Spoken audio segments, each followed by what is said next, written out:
Okay. Ms. Clemmer, the roll call?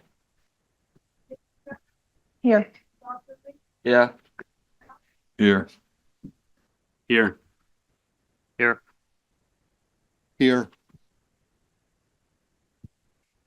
Here. Okay, to start off, we have a preliminary matter. Mr. Mayor, to present the certificate of recognition to Officer Zach Dengler. Thank you, I'm honored to do so.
Public comments, residents, taxpayers.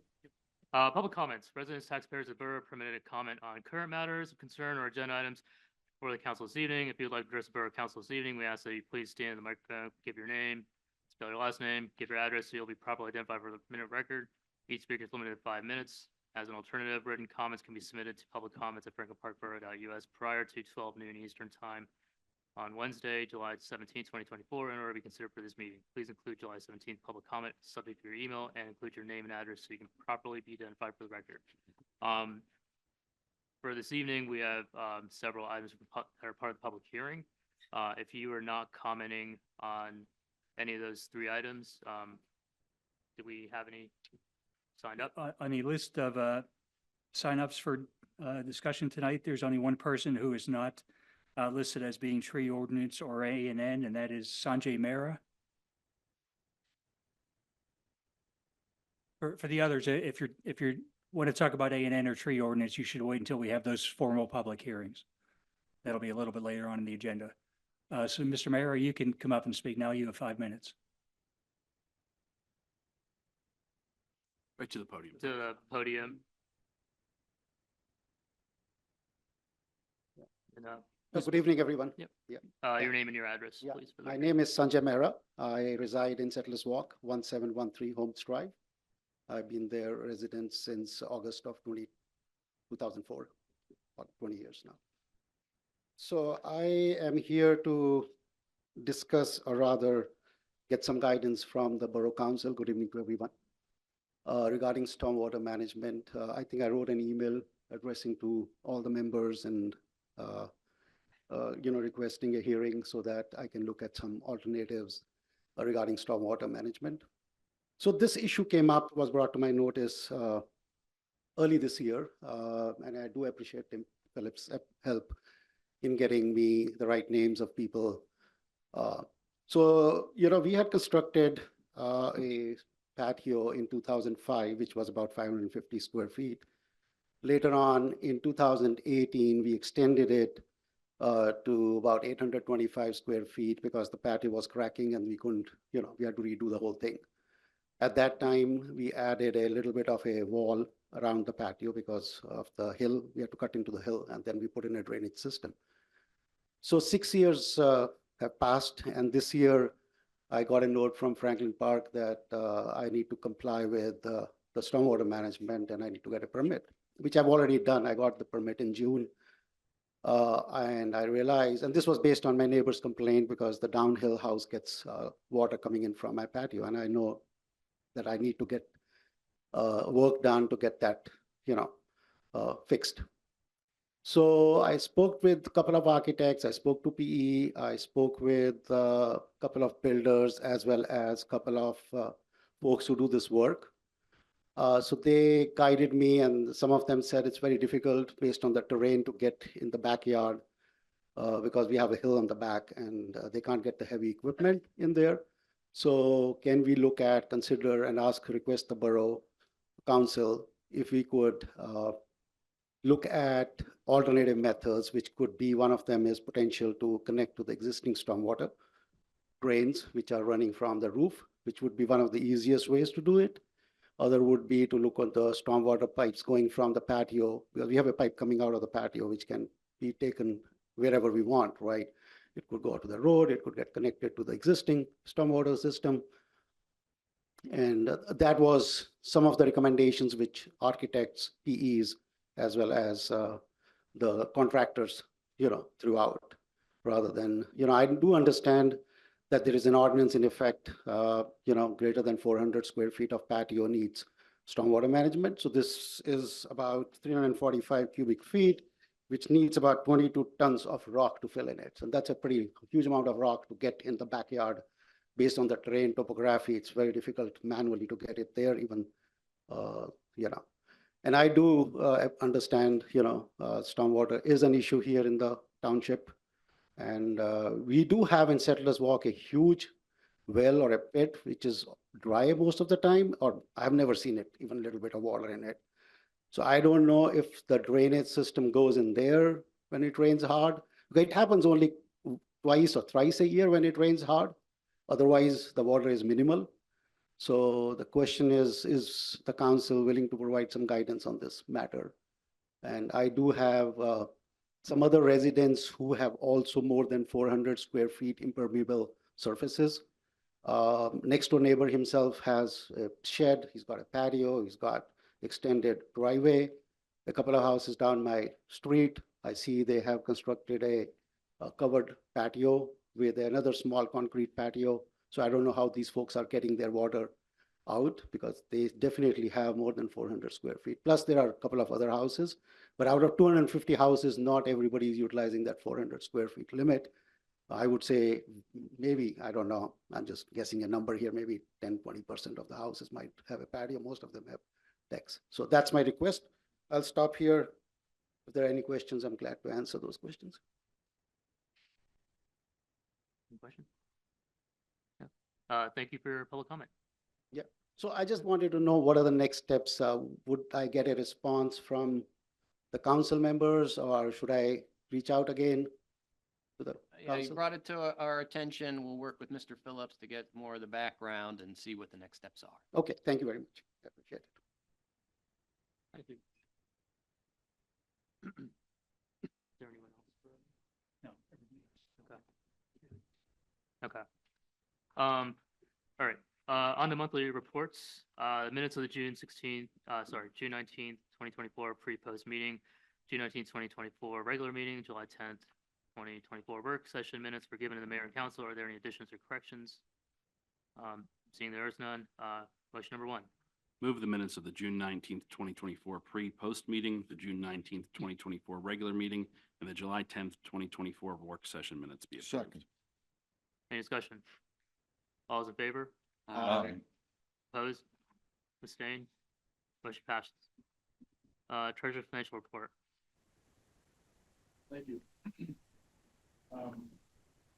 The revenue, for the general fund for the month of June totaled $2,452,715, which represents 20% of the 2024 budget. The general fund revenues for year to date through June totaled $6,355,425, and that represents 52.25% of the 2024 total budget year to date.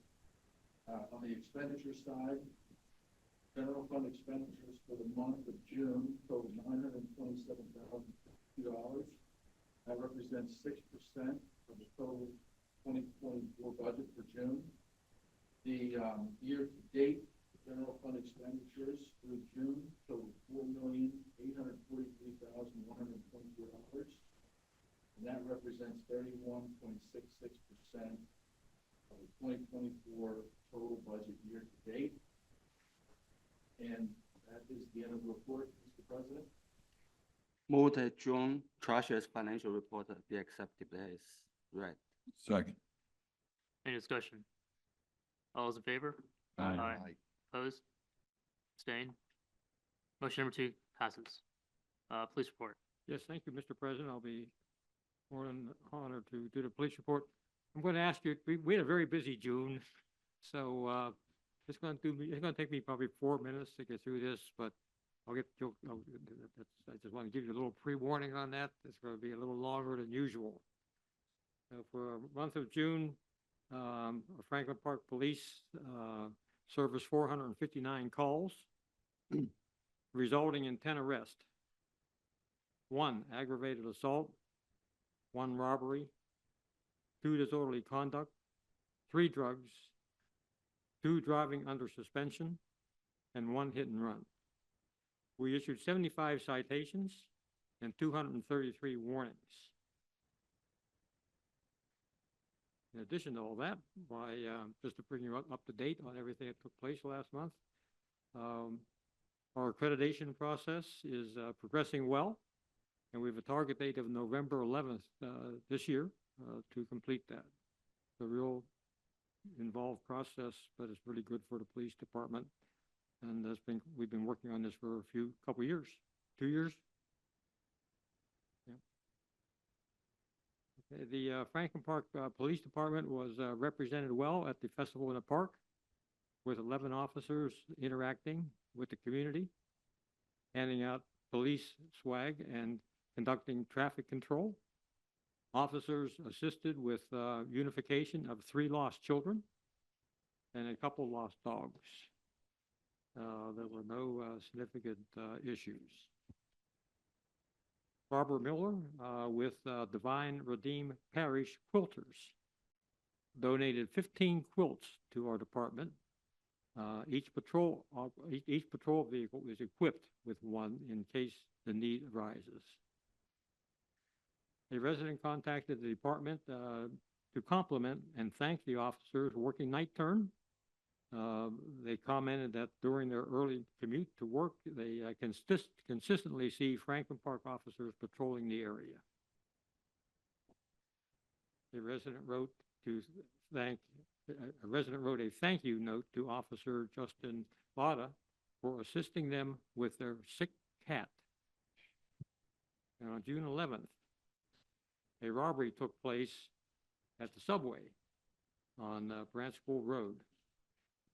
And due to the swift actions of the subway employee, Sergeant Electrician, Detective Starco, Officers Minko, Costco, and Mammy, and the coordinated assistance of officers from Northern Regional, Ross, and Pittsburgh, the actor was taken into custody within 25 minutes. It was quite an ordeal, actually, when you think of all that involvement that was involved there with all different officers. On June 26th, Ross Township Police were conducting surveillance on a serial felony retail theft suspect who avoided apprehension and fled. Sergeant Skillen identified the suspect's vehicle on Route 910 and began to follow. The suspect accelerated and made a left turn onto Interstate 79 and then onto the turnpike. During the pursuit, the suspect's vehicle obtained a flat tire, causing the driver to lose control and drive into the barrier. The suspect then exited the vehicle and fled on foot. Officers from surrounding areas were called in to assist in the search for the suspect, who was not apprehended. The search was discontinued once we were able to make a positive identification. Letters thanking the officers from the assisting agencies were sent on behalf of our department. Chief Leach thanked the Franklin Park Volunteer Fire Department for their help on June 18th. A resident contacted the police department due to the widespread power outage, asking for assistance because they have a well and had no water. The chief contacted Chief Bill Shikotz, who donated 2 cases of water from the fire department, and the residents were very appreciative. On June 24th, Sergeant Lestrition assisted North Allegheny School District Police Chief Harsper in conducting interviews for the school officer candidates. And in June, the officers completed 112 hours of training. And that completes the police report, Mr. President. Thank you, Mr. Mayor. Recommend the police report be filed with the police secretary. Fire report. Thank you, Mr. President. The fire company responded to 35 fire calls in the month of June, 13 of which were severe weather-related calls, 6 alarm system activations, 4 dispatched and canceled en route, 3 vehicle accidents with general cleanup, 3 power lines down, 1 carbon monoxide detector activation, 1 good intent call, 1 unauthorized burning, 1 assist the police department with concern, 1 wiring equipment problem, and 1 standby at the station. 10 of those severe weather-related calls occurred on June 17th, starting at 5:04 p.m., involving down power lines, phone lines, and trees. The last call the fire company cleared that night was at 12:40 a.m. There were approximately 120 man-hours used to cover those 10 calls and multiple calls over the next 3 days resulting from that storm. The fire company was assisted by other fire companies once, and we assisted other fire companies 5 times. For the month of June, the company expended 892 volunteer man-hours. For the last 12 months, the company has expended 6,607 volunteer man-hours. End of report, Mr. President. Thank you. Building inspector's report. Yes, Mr. President, construction report for June 2024, 31 permits were issued for the month. 1 single-family dwelling, 1 addition, 2 remodels, 6 decks, 2 fences, 2 outbuildings, 3 signs, 2 demolition permits, 2 grading permits, and 10 miscellaneous permits. Total value of construction for the month of $1,069,100. Total fees collected.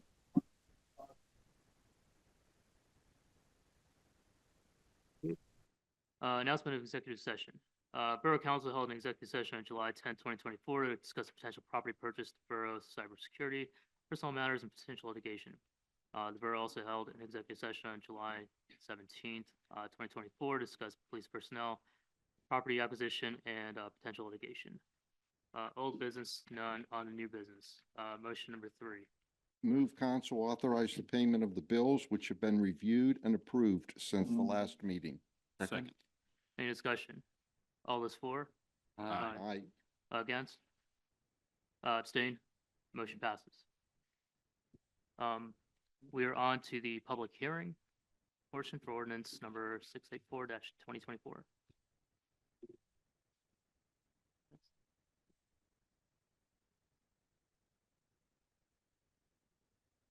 Okay, we are on the record now. This is the date, time, and place for a public hearing for a subdivision and land development ordinance amendment as proposed by the borough's Land Use Committee, reviewed by the Planning Commission, and put on the agenda for potential action this evening by Borough Council.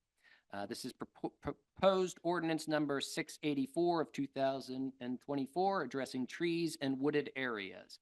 This public hearing is conducted pursuant to Section 505 of the Municipalities Planning Code on enactment of subdivision and land development ordinance amendments, and Section 506 regarding the publication, advertisement, and availability of ordinances.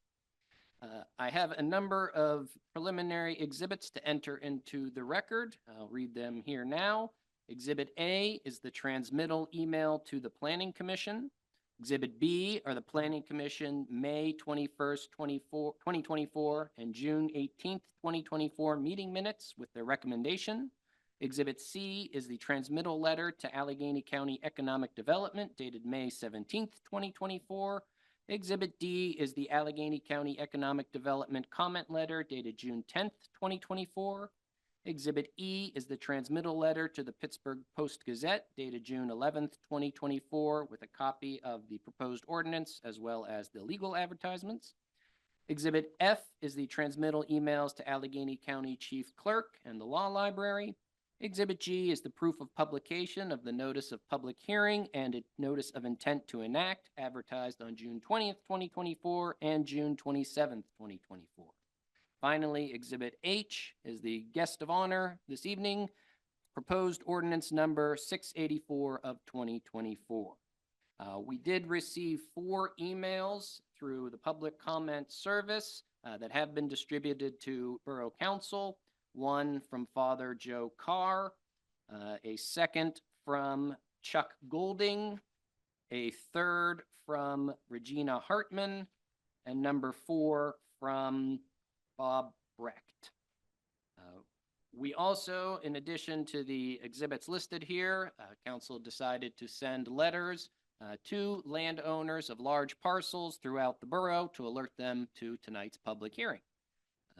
We do have a large number of people that have signed up, but just basically to go over the process tonight, this is a legislative public hearing. We don't have a pending application like the 2 conditional use applications we have later in the agenda.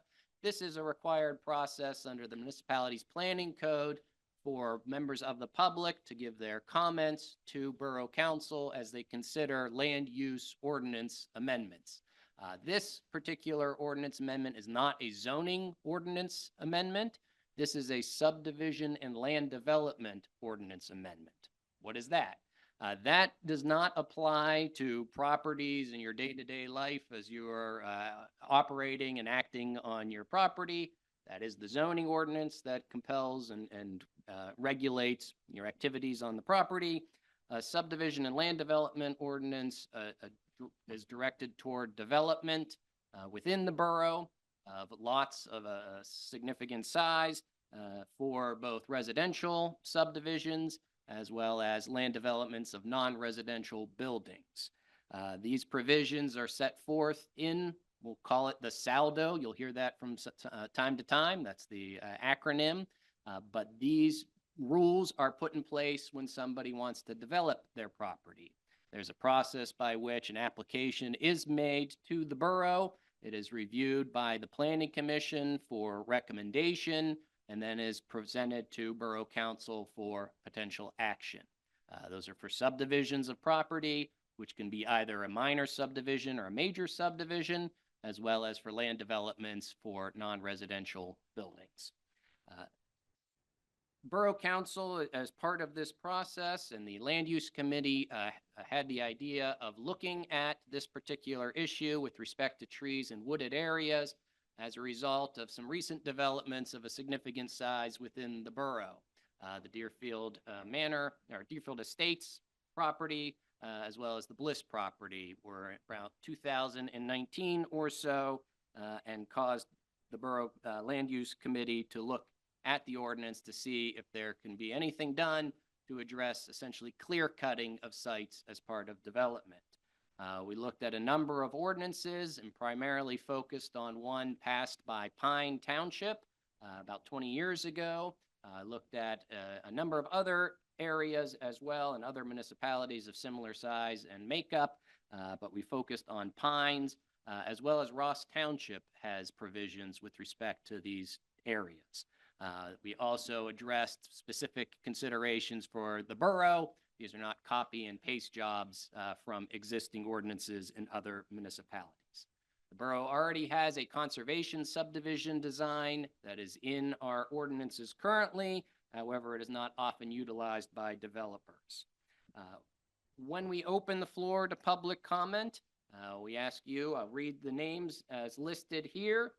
When we get through that, we'll open the floor to anybody that did not sign up. But we ask you to express your comments directly to council. As I say, these are comments. This is not a time for questions about how this might impact you and your particular properties. We don't know the details and we can't respond to hypotheticals, but you can inform Borough Council if you're for or against this proposal, and if you have any comments for them to consider as they consider enacting this provision.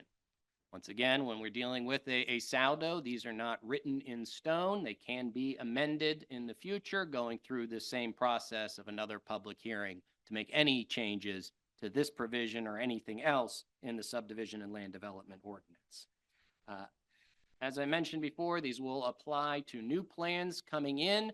This is a very technical ordinance. As part of that process, for any plan, a developer does pay for professional review fees that are collected by the borough and are used to pay the borough engineer, my office, as well as any other third-party consultants that need to opine and give comments to the Planning Commission and Borough Council in reviewing a proposed plan of development. My final comment here is, although you heard at the beginning of the meeting, our public comments under the Sunshine Act has a 5-minute limit. Because this is a legislative process and is governed by the MPC, there is no time limit. We're not going to start the clock. However, we do have a number of items to get to on tonight's agenda, including 2 other public hearings. So we do ask you to be concise and to be brief. If you have written comments you want to submit, we will accept them as well. Borough Council has advertised this ordinance for potential action this evening, meaning they are authorized to take a vote at the close of public comment, but they also could table the motion until next month or some future time if they so desire at the end of public comment. With those general ground rules being laid out, I will now go through the list. I ask you when I read your name to come up, state your name again for the court reporter. Once again, this is not limited to residents or taxpayers of the borough like the Sunshine Act, so we don't need to get into too much detail as to who and who is not a resident. But I would ask you to address your comments to council, but don't expect a debate and a discussion and a back and forth. With that being said, the first person we have signed up is George McGuire.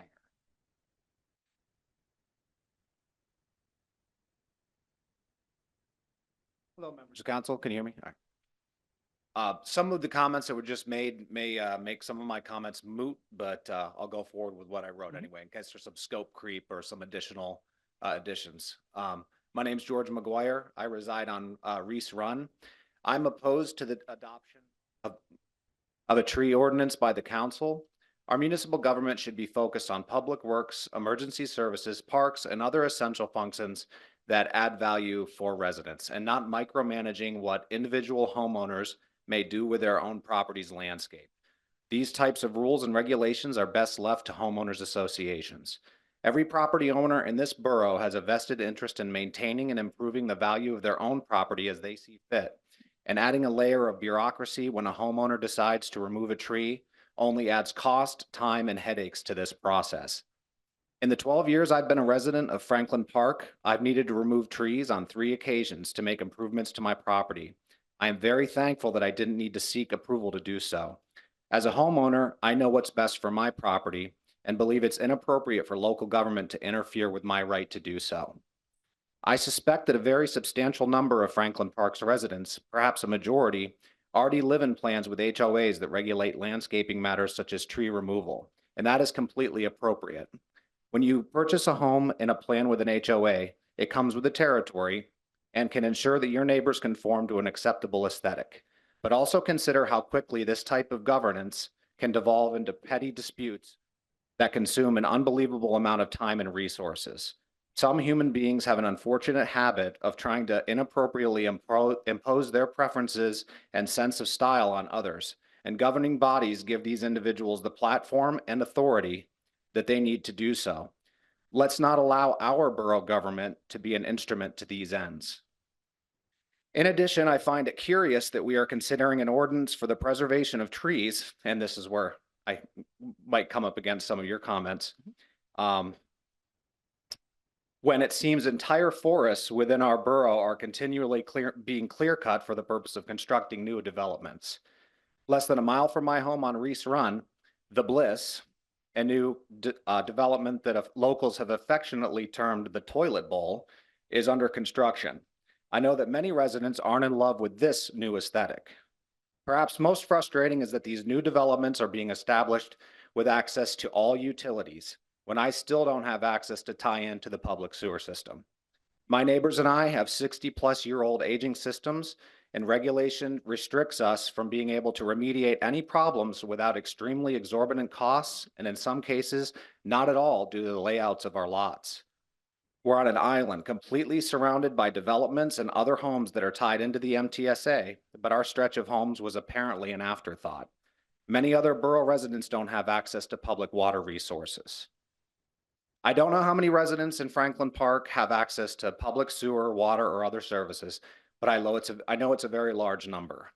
I also know that these issues are far more important than trying to regulate what types and how many trees can be removed by taxpayers that have a right to landscape them as they see fit. I would ask that the council refocus its time and resources on public works and other projects that add significant value to the lives of its residents, rather than adding red tape and frustration to the lives of residents for the supposed subjective improvement in local aesthetics. Thank you all for your service to the borough and for your consideration. Thank you, Mr. McGuire. I did also forget to note, we do have a court reporter who is furiously typing and taking down your notes. We are not putting anybody under oath at this time for this public hearing, but please be respectful and don't read too fast. Next, we have Lois Hartman.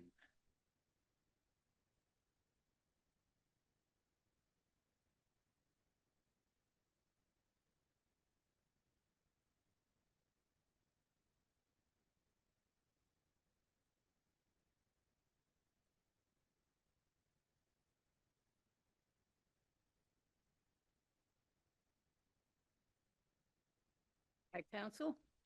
My name is Lois Hartman. I reside at 2598 Big Sewickley Creek Road, Sewickley, PA. I've been a lifetime resident of Franklin Park. I am a farm, and farms are exempt from any environmental regulation. You have double standards in this motion. On motion 19 and 20, you have a bid to remove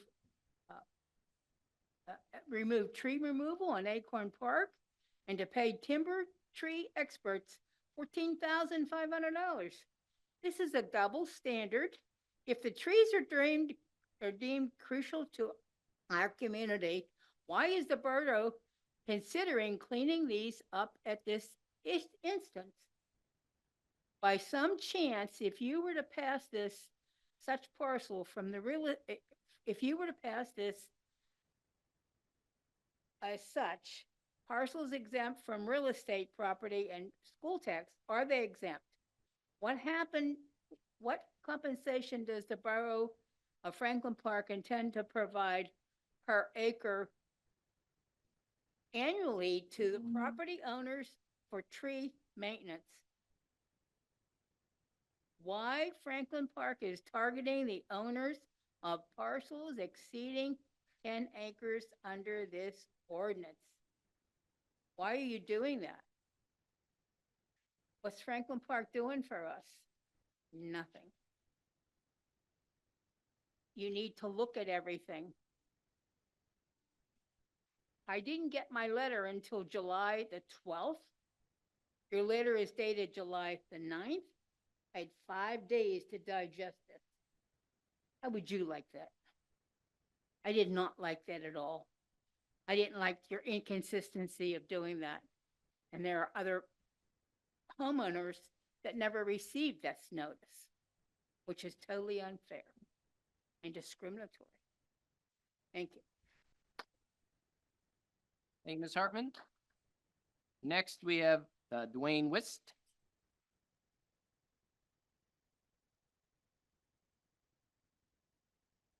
Dwayne Wist, corner of Nicholson and McDivitt Road.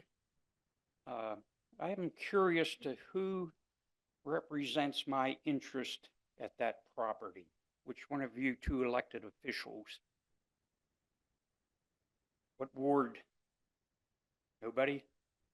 I mean, nobody contacted me about this ordinance.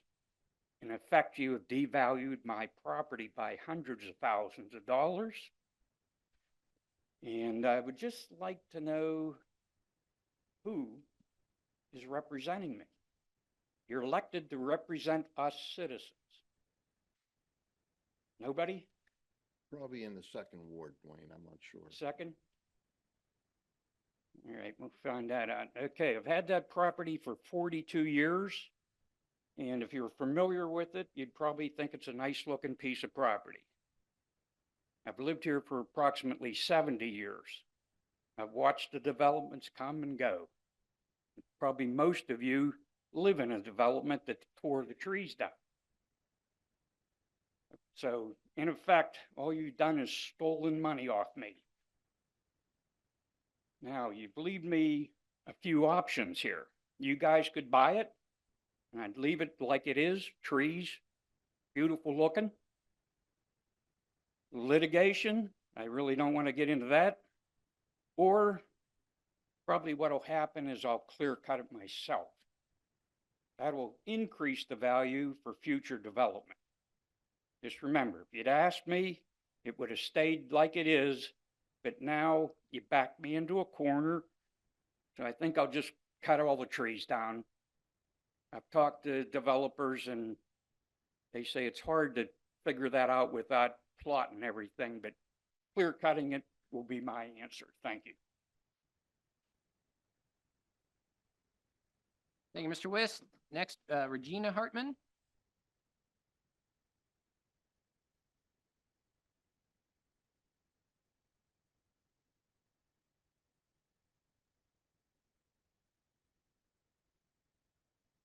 Name is Regina Hartman. I reside at 2350 Fair Hill Road. Husband Charles and I have lived in Franklin Park all of our life. We purchased 38 acres for an investment. We are not happy about this ordinance you are trying to pass. We have seen developments being built one after another, each time cutting trees and when you're building these homes. After this was allowed over the years, we now are restricted from cutting trees on our property. We have paid taxes for the last 20 years on this property. Now are you controlling us what we can do with it? Would there be a compensation if this goes through for us? How many trees were cut down in Deerfield? How many will be cut down in Acorn? Can you answer me this? Why didn't all property owners receive a letter on this meeting? Very unfair if you vote this in when not every property owner would have the opportunity to voice their opinion. Where is our freedom? Please consider putting this ordinance, reconsider putting this ordinance in effect. Thank you. Thank you. Next, we have Jill Hartman.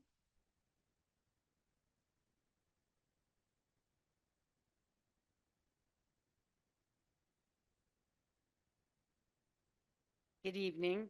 My name is Jill Hartman, and I reside at 2602 Big Swickley Creek Road. I'm a 43-year resident of Franklin Park Borough and my husband is a 66-year resident. I'm against passing the amendment to Chapter 184 of the Borough Code. I don't feel that it's the right of the borough to dictate what property owners do with their trees. These people have been paying taxes on their parcel, some for over 70 years. If the owners wish to clear acres for their own recreation, so be it. If they want to make a track to ride quads and snowmobiles, so be it. If they want to clear out to plant corn or potatoes, so be it. If they want to make a family baseball field and they want to make room to park cars for a family reunion, so be it. If they want to clear property, clear the trees from property for livestock pastures, so be it. If these people also decide they want to make a few bucks and have loggers come in, so be it. It's their property. They've been paying taxes on it. And I want to know why you're only picking on the people the parcels that are 10 acres plus. I'd like to know how many of you that are voting on this own 10 acres plus in Franklin Park. Hey, We all do. I find it very disturbing that that one of the items on tonight's agenda is approving paying the tall timbers for removing some 70 trees in Acorn Park. If you feel these trees are so important, why are you removing them from the borough park? That's the place they should be, in the borough park. I feel like it's a matter of do what I say and not what I do. One of my family members owns 35 plus acres of property, which is classified as farm. And I want to know if this land is going to be exempt from this ordinance.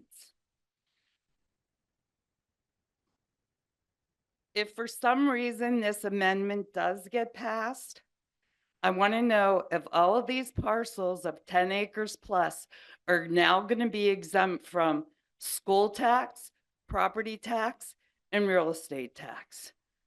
Since you're dictating what they're doing or not doing with their property, they should be exempt.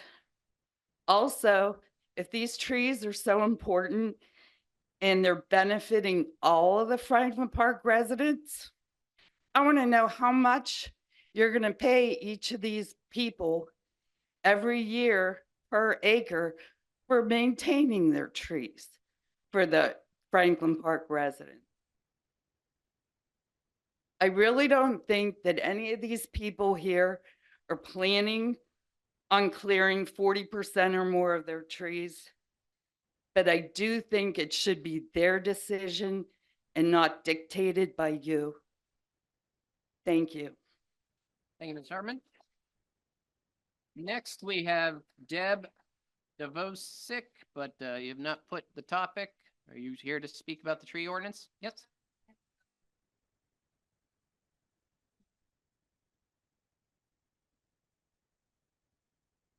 My name's Debbie Devosovic. I live at 2513 Camp Meeting Road in a house that was built in 1832. Been there 56 years, longtime resident of Franklin Park. I love trees. I love the environment. I 365 days a year am outside in the woods. I am against this ordinance. I think in order to preserve the environment and the trees, it would be better to incentivize the landowners to keep the trees. 25% off of your taxes. Incentivize them some other ways rather than putting the restrictions in place that you guys are talking about. That's all I have. Thank you.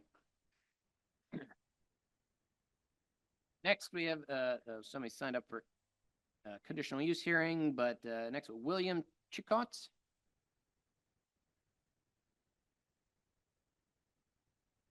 William Chicotts, 2419 Rochester Road. I have a postage stamp lot compared to some of the people who've talked, but I've also listened to your work session talking about this ordinance, about making it stricter.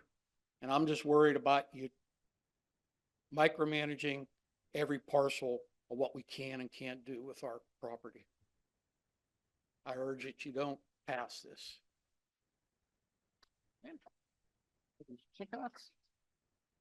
Next, we have Mark Butterfield.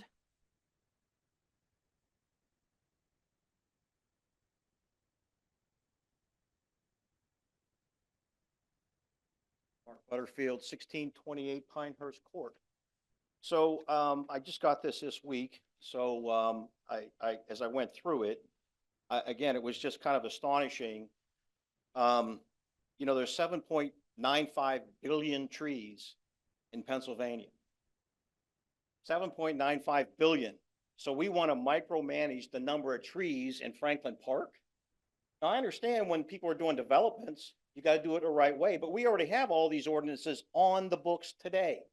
We manage the erosion, we manage the stormwater, we manage all these things that are listed in here already with our current ordinances on the books. So I started thinking about this and I said, well, who benefits? Which group or which person benefits from passing this ordinance? Because should we pass ordinance where the community benefits from that? And I'll be honest with you, I couldn't think of anyone. So I said, well, who gets harmed by us doing this action? So obviously, number one, the property owners. If you're going to sell your property to a developer, he's going to only 40% of the land. He's not going to be able to use it. So it's a less value to him. So he's not going to pay top dollar for that land. Okay. So that harms the property owner. The developer's in the same boat. This is going to add more work for the developer to do this. He's going to have to charge more for the houses because he can't use the total land. If he wanted to build 50 homes, maybe he can only build 30 now because of these ordinances. So the chance of him making more money is limited. So obviously he's not going to pay as much for the land to the homeowner. So but it's going to cost him more to get the arborist out there. You got to map out all the trees, right? Because if you're going to keep track of the trees, someone's got to map them all out. So there's a lot more work we got to do with all that stuff. The third people that get harmed are people that want to move to Franklin Park and enjoy the North Allegheny School District. Fantastic school district, fantastic community. But now we're going to start inhibiting people from building new homes because these ordinances are going to chase some of these developers away. So they're harmed. And then the borough is harmed because the tax revenue from 50 homes is going to be greater than the tax revenue from 30 homes. So that's four groups that are going to be harmed by this ordinance. I have no idea why you want to go down this road. So I always was taught to try to offer a solution if you don't like the one that was presented to you. So there's nothing wrong with the people in the community who want more green spaces and more trees. I have no problem with that. Just form a nonprofit. Encourage members to come. Have some fundraisers. Gather money. And when these properties come open, just go ahead and buy them. Then you can plant all the trees you want. Bring your lawn chairs. Put them all out. Stare at the trees. Whatever you want to do. I don't care. It's your property now. But don't put this on the community to have to do these kind of things when it's not necessary. Again, 7.95 billion trees in Pennsylvania. Us cutting down a couple thousand trees in Franklin Park is not going to make a difference to anything. So anyways, please vote no for this. Thank you, Mr. Butterfield. Next, we have Dan Eberhardt, but there's nothing signed in. Is this about the tree ordinance? No. Next, Dave Graff.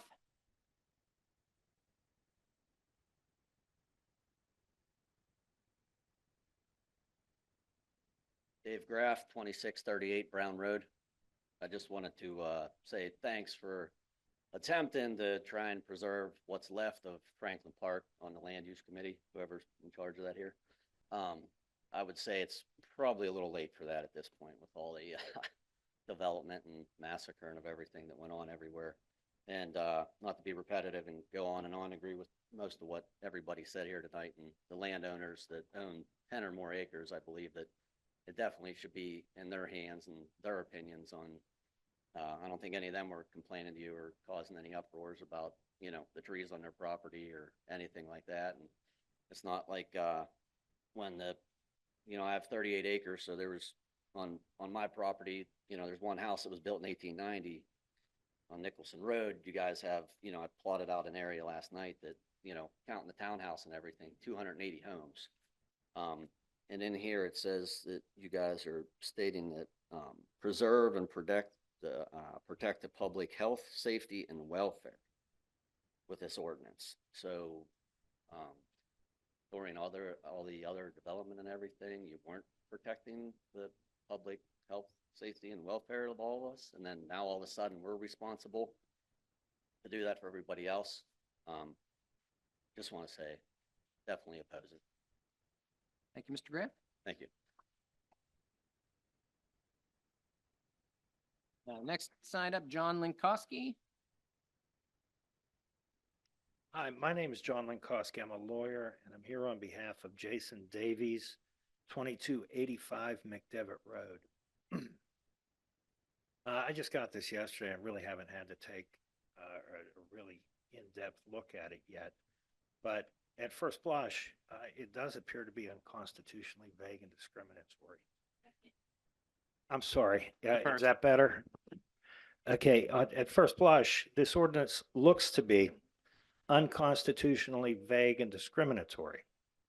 Your 10-acre requirement doesn't seem to be rationally related to any legitimate government interest. In other words, if I have 9.8 acres, I'm not subject to this ordinance, and I can come in and I can just mow everything to the ground. And it seems like you pulled that 10-acre requirement just out of thin air. And it doesn't seem to make any sense to me. Why not, if you truly are interested in preserving trees, make your tree ordinance applicable to every subdivision and land development plan that's being proposed? Why are you discriminating against people who have invested in, owned, preserved, kept large tracts of land in Franklin Park? It just doesn't make any sense to me. The ordinance, as I see it, is confiscatory. We might say it's confiscatory insofar as the trees themselves are concerned. I mean, you're making somebody keep trees on their property that's personal property. Trees aren't real estate. Trees are personal to you, and they're dealt with in a number of state laws. Okay, there are statutes that if trees are cut by a neighbor wrongfully, they're treated as personal to you, and the person who cuts them needs to pay 3 times the value of the tree. I see no difference here where you're telling my client and these other people, you've got to keep this tree. You can't cut it. We're taking it. Why don't you pay them 3 times the value for each of the trees that you're making them keep? It's a taking without just compensation, like I said, not only of the personalty, but of the property that's unable to be developed because of this ordinance. Again, I haven't done an in-depth study of the different zoning districts where these large parcels are located, but I'm taking a pretty educated guess that this tree ordinance is going to reduce the number of permissible building lots on any parcel that's 10 acres or above. Like I said, that's a question for engineers, not so much for me. But if you're precluding development on 40% of a property, it seems to me that you would be reducing the number of lots, building lots or roads that could be put on that parcel by 40%. And I think that when you enact an ordinance like this, you have to consider that and make a provision to compensate the property owners for what you're taking. Like I said, I don't know, what's an acre of land in Franklin Park go for now? Let's say I had a 10-acre parcel and a developer was interested in buying it. What would they pay me for? You guys are better suited to know that than I am. Well, I think if you're going to restrict the use of 40% of that lot, and a developer comes in and says, hey, John, I'm going to pay you $1 million for your 10 acres. I would have paid you $1.5 million for it, but I can't use 40% of it. I think the borough ought to be responsible for. And you know, I mean, you took in $2 million in June. I heard that. The borough should be responsible for paying for that land that can't be used. That's why I say it's confiscatory. I also know, as a matter of fact, that there are less intrusive means to deal with your matters of public concern as stated in this ordinance, which are soil erosion, reduce flooding, control stormwater management, reduce the impact of development on adjoining property. How do I know that? Because you've been doing it for the last 35 or 40 years with your ordinances. And you've been accomplishing all of those public interest items without restricting people from being able to cut their trees down. You know, you've, I guess, declared 40% of the properties as being permanent open space. Again, why is that only on 10-acre parcels? Why isn't it on smaller parcels? I think, and again, I just got this yesterday, so I haven't done enough research on it. But I think your ordinance might run afoul of state law regarding logging. Like, we know that every municipality in Pennsylvania has to allow timbering or logging as a legitimate use.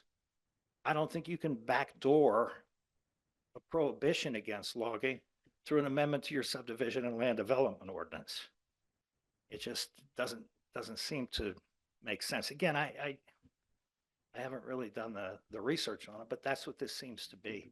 A backdoor to prevent logging, and probably even more importantly, backdoor to prevent development.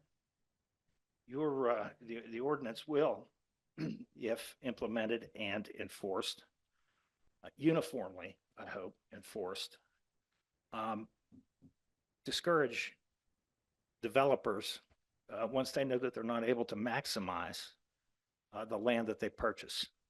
So it's a backdoor to stopping development. You know, maybe you're all tired of development, but I guarantee you this, if somebody bought a 35-acre parcel 35 or 40 years ago and was counting on it to help supplement their retirement when the time comes, or counting on it to provide for their children or grandchildren when the time comes, you've just like taken an axe and chopped the head off of that dream right there. So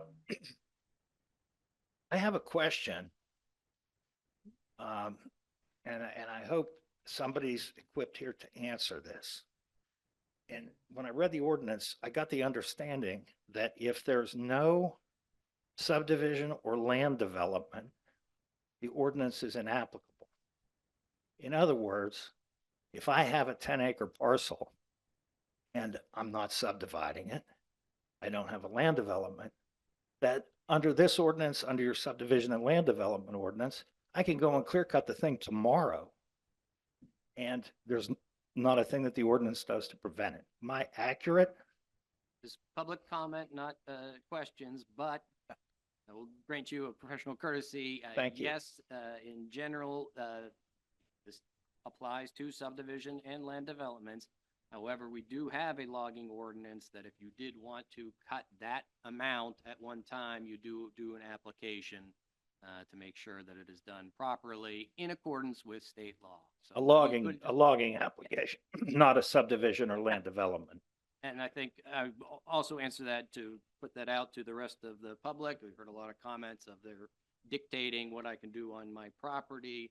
It is only if there is a subdivision or land development proposed for it. It isn't just tomorrow or your weekend activities. We don't have another tree ordinance or thing of that nature that talks about that level activity.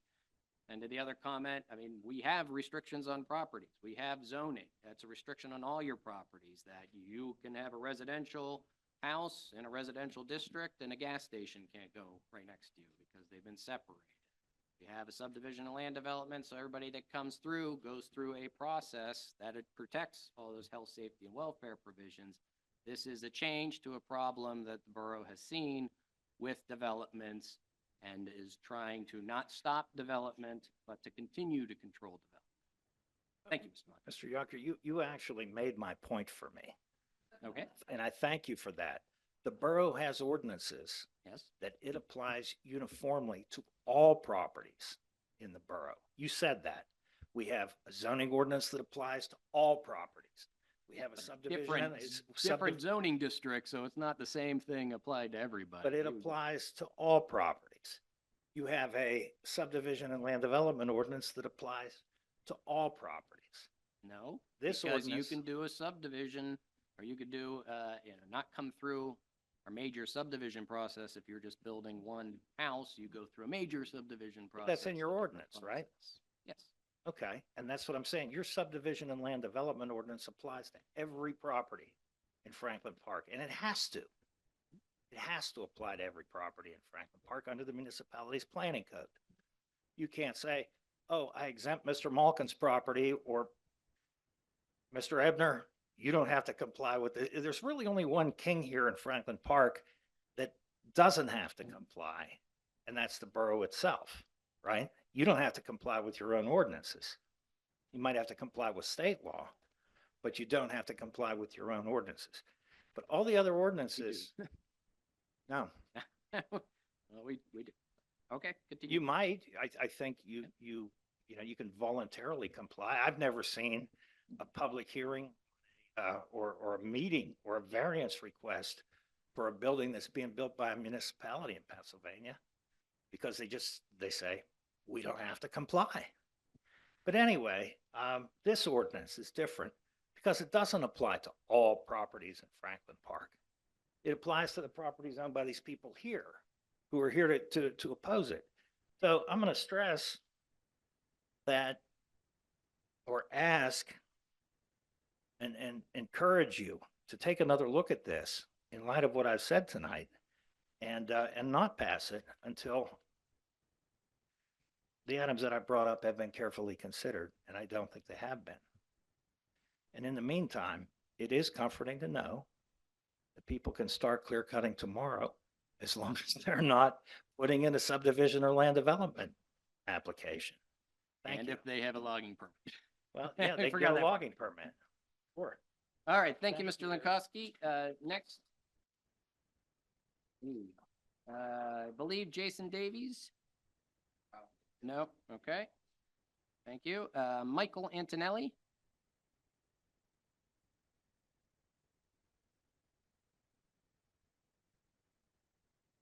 Good evening. Didn't have anything specific prepared. Mr. Junker, thank you for your comments earlier. It helped provide some clarity to the letter that was received. Part of the concern that I think you're hearing from a lot of the people here goes to what my suggestion would be regarding this. When I read the ordinance, the way it's defined, the way it's laid out, it is extremely vague, it doesn't clearly define what I think, based on your comments tonight, you're actually trying to achieve. And I apologize if that is my own ignorance of the broader code that it applies to, which may very well be the case, in which case I apologize for that. But when I read the ordinance, the lack of clarity that it gave was really around what I think the council's trying to address is, I'm sure you've heard a lot of pushback and uproar around some of the developments that have been going up, the clearing that's happened. And my guess is you're trying to preserve some component of green space in future major residential developments. That did not come through when reading the ordinance itself. It's not clear that this wouldn't apply if someone had a undeveloped parcel and was trying to build a single family home. Is that a land development?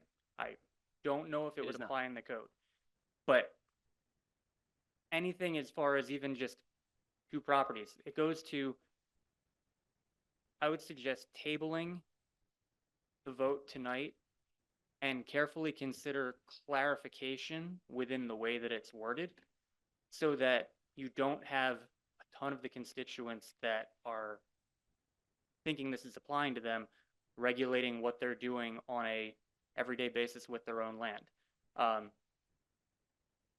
I will say, I live in a current development in Franklin Park. So I am a beneficiary of previous development here.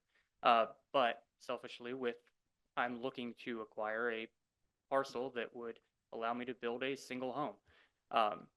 There are going to be certain pieces of this that would be cost prohibitive to try to preserve trees to the extent that you've laid out. I would suggest seeing if there is another way to handle the type of regulation that you're trying to get to with future development, whether it be through specific permit approval for the developments that are proposed. I would imagine there could have been a way with developments like the Bliss to have another way when those permits were put forward or plans were put forward for approval to have required more open space with the development if that was the goal of the commission. I do agree that I know the intention is trying to target those larger developments with the 10 acres. If you're going to make it a rule, it should be a rule for everyone. That's really all I had. Thank you for your time. Thank you, sir. Next, we have Susie Knapp, K-N-A-P-P.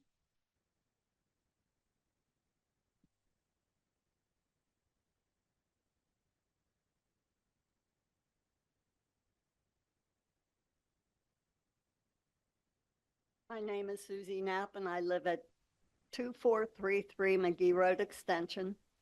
I've lived here my whole life. I'm not telling you how long that is. I have a little more than 10 acres, and I would say it's probably 3/4 of it is woods.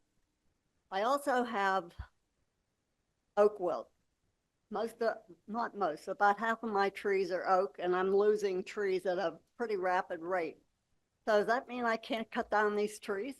I spent $6,000 this year just to get rid of the oak trees that were right on the edge of my driveway because they were dropping limbs, and that's where the police sit to catch the speeders going down my road. And I figured with my luck, one of those limbs was going to hit a cop car. And then I have a lot of pine trees that my parents planted when they bought the place. And because they're about 70 years old, they're all starting to die. So what do you do when you have most of your place? There's no way I could sell it and develop it because there's no way you can put another house on it without cutting down 40% of the trees, because I don't have that much open land just where my house is. So that means when I go to get my taxes reassessed, does that mean I get cheaper taxes because my land is now not as valuable as it was before? It's already got, because I have 2 creeks that flood, sometimes I live in a floodplain, so I got some off my taxes for that. But if I can't do anything with the trees, and what do I do with all those trees that have oak wilt? I have one tree that's got to be 200 years old that 3 people in here can't reach around, and it died. And there's nothing you can do with it. So what do I do with the oak wilt tree? I mean, if you're not allowed to cut them down, and there are a lot, because it spreads. Also, the person who said something about Acorn Park, I'm pretty sure some of those trees have oak wilt too. And if you don't cut those down, the bad ones, they're going to hurt somebody. That's just a liability. So you have to be kind of careful. And if you cut those trees down, are you going to plant more to replace them of something that's not going to die? I mean, that's all I have to say. Thank you. Thank you, Ms. Knapp. Next, we have Sandy Schultz. Gone. Okay, thank you. Carol Hoover.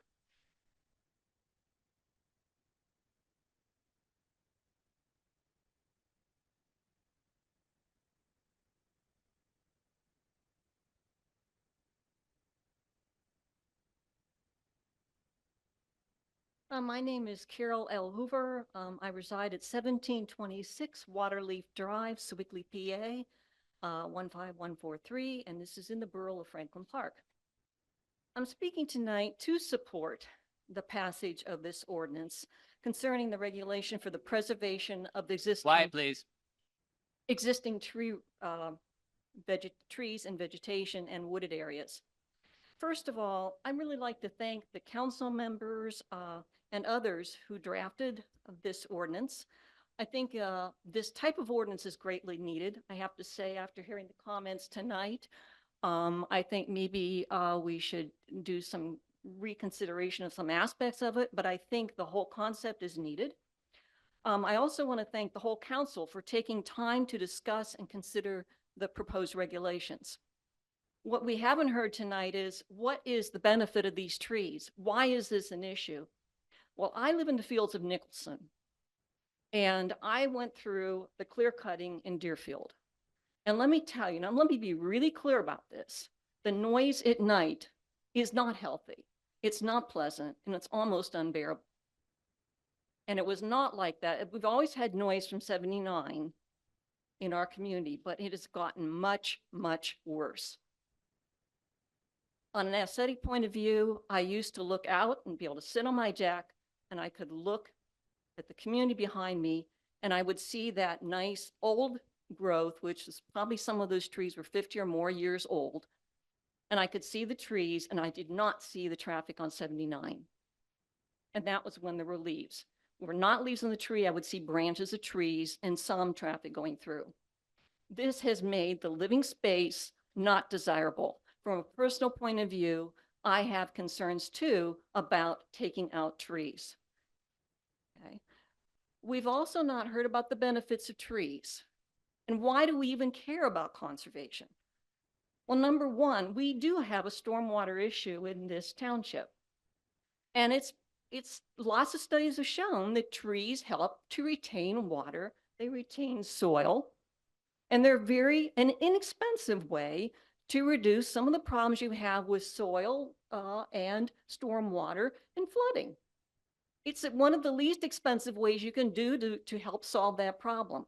And if we're going to invest in infrastructure to solve the stormwater problem, I'd like trees to be a part of that, because I think that will make our whole solution be more sustainable.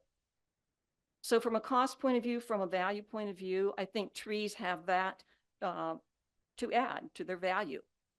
I just mentioned about the noise. They do reduce noise. No, they don't cancel it out completely, but they reduce noise.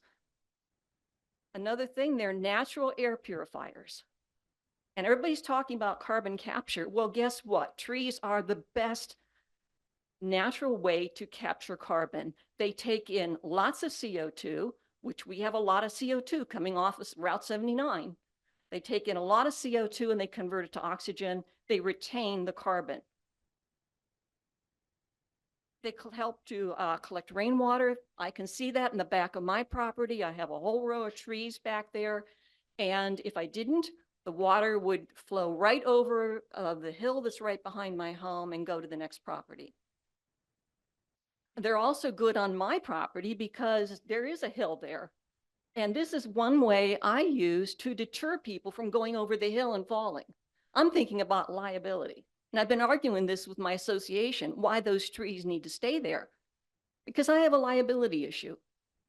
I don't have a fence. It was not required by zoning. And frankly, I'd rather have trees than a fence. And this helps to deter people going over the hill. And market value, yeah, I care about my market value too. And I think having trees and something aesthetic and not hearing as much noise is going to increase the market value of my property in the fields of Nicholson. Now, one thing that was said that I'd like you to think about, if you would please, why don't we have something like this applying to whole associations? I'm up against a board. Half of them really like trees and the other half, for some reason. No, sir, Mr. Graff, I'm gonna have to ask you to leave if you interrupt. Thank you. Continue. Thank you. So some people like trees and some don't. But if we value trees and we want to preserve them, then we need to also think about homeowners associations, and especially when we're developing new ones. That's a perfect time to decide, where do we put the tree lines? If you've got an expressway, leave them there, leave the trees there. we can use some common sense. And I think that some common sense and thinking about each other and not just ourselves, but we think about the homeowners who have valid concerns, and we think about those of us who have concerns for why the trees are important. How can we be a little more equitable? Make sure that we're applying this need for trees across our township. I understood that this ordinance was for new development, and I really read it with respect to new development, which is, I think it's an excellent time to say what we want and don't want in our township. I have now tonight understand more the concerns of people who own property and large pieces of them. Regarding costs that they are talking about, one thing that we did in Lynbrook Park, and I have to thank Mr. Ebner for this, and I'll thank him over and over again because it was a wonderful opportunity. We went and planted trees in Linwood Park. And as my understanding is, we did not have to pay for those trees. There are organizations that want you to put trees there. Let's think creatively, out of the box. Maybe some of those folks who have trees that are dying on large, nice parcels who want to help us preserve trees, let's get a plan where we can make it cost effective. Maybe they don't have to buy the trees. We can get these organizations to bring in native trees that we know are good for Pennsylvania, and we know they're good for Franklin Park. Let's see if we can get some plans in place to make it cost effective for all people and a bit more equitable. But once again, I'm supporting a tree ordinance. I really think that this is needed for climate change, for our sewage or our stormwater problem, and for the health benefits the trees can bring to us. But possibly we need to think how to make this more equitable across homeowners associations and across individual owners, so we don't put too much of an economic onus on them. Thank you so much for listening and for all the work that you do. I really appreciate it. Thank you. Thank you, Ms. Hoover. Next, we have Martin Carl.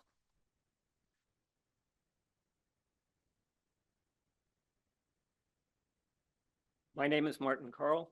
My last name is spelled K-A-R-L. I live at 2430 Tracy Drive in Franklin Park. I commend the Franklin Park Borough Council for considering this significant action to begin implementing the 2023 Joint Comprehensive Plan. I urge you to vote to pass this amendment for the preservation of existing tree vegetation and wooded areas. Many residents, more than 1,000, members of the steering committee and municipal employees dedicated more than 2 years in 2021, 2022, and 2023 to develop a comprehensive plan for Franklin Park. It's supposed to serve as a vision for our community, a clear path forward to address our most important and pressing needs. More than 1,000 residents of Franklin Park participated in an online community survey. In addition, there were public meetings and workshops and interviews with key community leaders and organizations. The #1 priority identified by those more than 1,000 residents was preservation of green space, means trees. This proposed tree ordinance amendment directly responds to that #1 priority by trying to protect some of our precious tree cover from clear cutting. Frankly, my neighbors and I had concerns that the comprehensive plan update was being done merely to satisfy a state requirement, and that it would just be put on a shelf to gather dust until the next one had to be done in 10 or 15 years. We're glad that you're taking the majority of residents' input and priorities seriously, as evidenced by your consideration of this ordinance. In the comprehensive plan's online survey, 80% of Franklin Park residents identified the biggest environmental issue as land development. This resulted in one of 7 themes of the comprehensive plan being managing development impacts. As stated on page 22 of the comprehensive plan, quote, "Development should not move forward unplanned or unchecked." Input from the public indicated that many community members would prefer to see little or no development, and some are concerned by how development has impacted the landscape. Other community members and regional developers are more interested in ongoing development in the borough and township. To help promote compromise between these groups and mitigate the potential negative side effects, processes should be put in place to manage the impact of development. End of quotation from the comprehensive plan. I think this new tree ordinance amendment is an excellent example of you are trying to manage the potential negative impacts of future development, just as the comprehensive plan you adopted last year recommends. I share the concern of several speakers already that I'm not sure the 10-acre limit makes a whole lot of sense. I would prefer a smaller limit or no limit. Retaining trees on 40% of 2 5-acre parcels seems just as important as retaining trees on 1 10-acre parcel. The trees and the soils and the groundwater don't know or care whether they're on a parcel of 5 acres or a parcel of 10 acres. Those parcel boundaries are human creations and they're not part of any natural system. But I realize you had to start somewhere, and so 10 acres may have been a compromise. I also understood from speaking to a few members of council that Pine Township has had a similar ordinance for the last 20 years. They haven't been told in the last 20 years that they are in violation of state law about logging or anything else, is my understanding. A previous speaker also said that our current ordinances seem to be sufficient to retain trees. I think if anybody is familiar with the Deerfield development and the Bliss development, it would be rather difficult to say that the clear cutting that went on there demonstrated that our current ordinances are sufficient. So I think this amendment will prevent future Deerfield and Bliss clear cutting. I think that's what you were going for. I think many of the considerations and concerns that landowners have expressed tonight are valid and do make sense. And maybe there needs to be some compensation that the borough would consider, or some provision for that. Thanks very much for your efforts. Thank you, Mr. Carl. Last speaker signed up, Elizabeth Whiteman.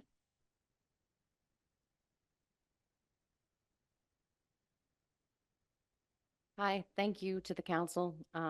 Thank you for everything that you've done. And I want to thank the fire department and the police department also.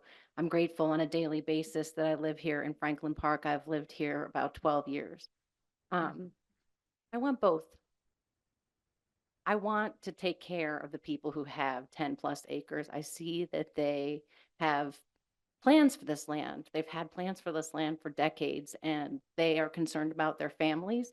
They're concerned about their retirement. And I feel like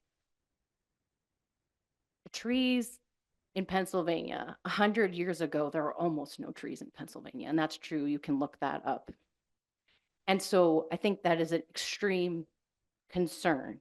The other day I was in, actually a couple of weeks ago, I was in it's downtown Pittsburgh, and it was 102 degrees. And in the 20-minute drive, the temperature dropped 10 degrees here in Franklin Park. It was 92. So in order for us to feel comfortable, even temperature-wise in this borough, we need to consider preserving trees. And so it's commendable that the council has worked hard to do this. I believe that the people who have 10+ acres, from what they've said, that they also care about trees. They just have financial concerns. And so if we could do both, that's what I'd really like to see. Trees are important. Not only do they keep us cooler, they remove carbon from the atmosphere, they conserve soil, they reduce the noise, and they help to mitigate flooding. So I would hope that the council would consider moving forward with the ordinance, but maybe with a pause to make this more fair to people who have 10+ acres, perhaps to significantly cut back their property taxes. What can we do to support them and work together? Thank you. Thank you, Ms. Whiteman. That ends the people who have signed up. Before we close the public comment portion of the public hearing, is there anybody that showed up who hasn't spoken already and did not have a chance to sign up and wants to speak right now? Hi, yes, I'm on Zoom right now. Would it be okay if I spoke as well? Sure, if you can identify yourself, please. Yes, can you hear me okay? Yes. Perfect. My name is Cindy Sarah. I come from generations of family members that have been in Franklin Park residents. I'm raising my family in Franklin Park, and I appreciate the borough. I respect the ordinance that are set in place to protect Franklin Park residents. I was only just recently notified of this proposal. And like other residents, I don't think that we've been given enough time to do additional research and understand what this proposal would mean.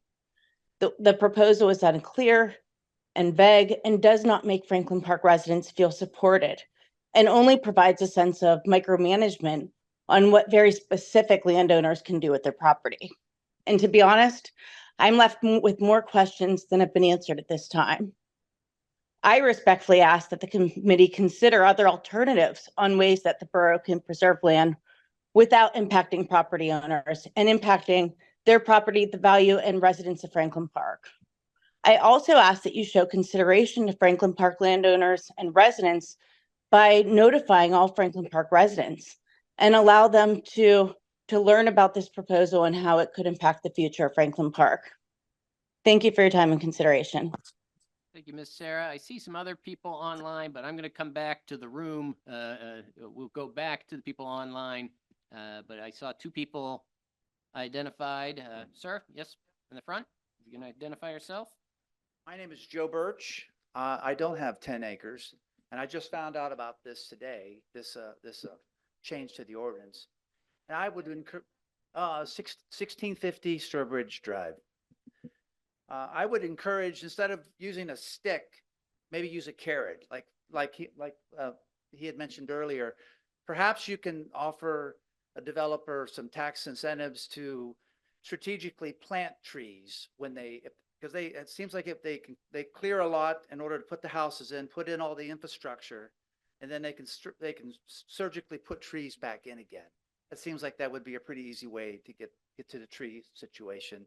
Helps with the runoff and the noise. I mean, why not encourage people instead of beating people down who have property that's an investment that they want to sell and for their families. So consider that if you would. Thank you, Mr. Birch. Ma'am in the back.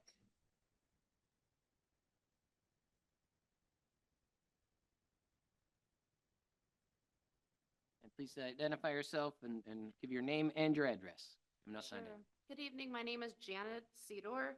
My address is 2348 Haven Drive. Can you spell your last name, please? I don't have it. Sidor.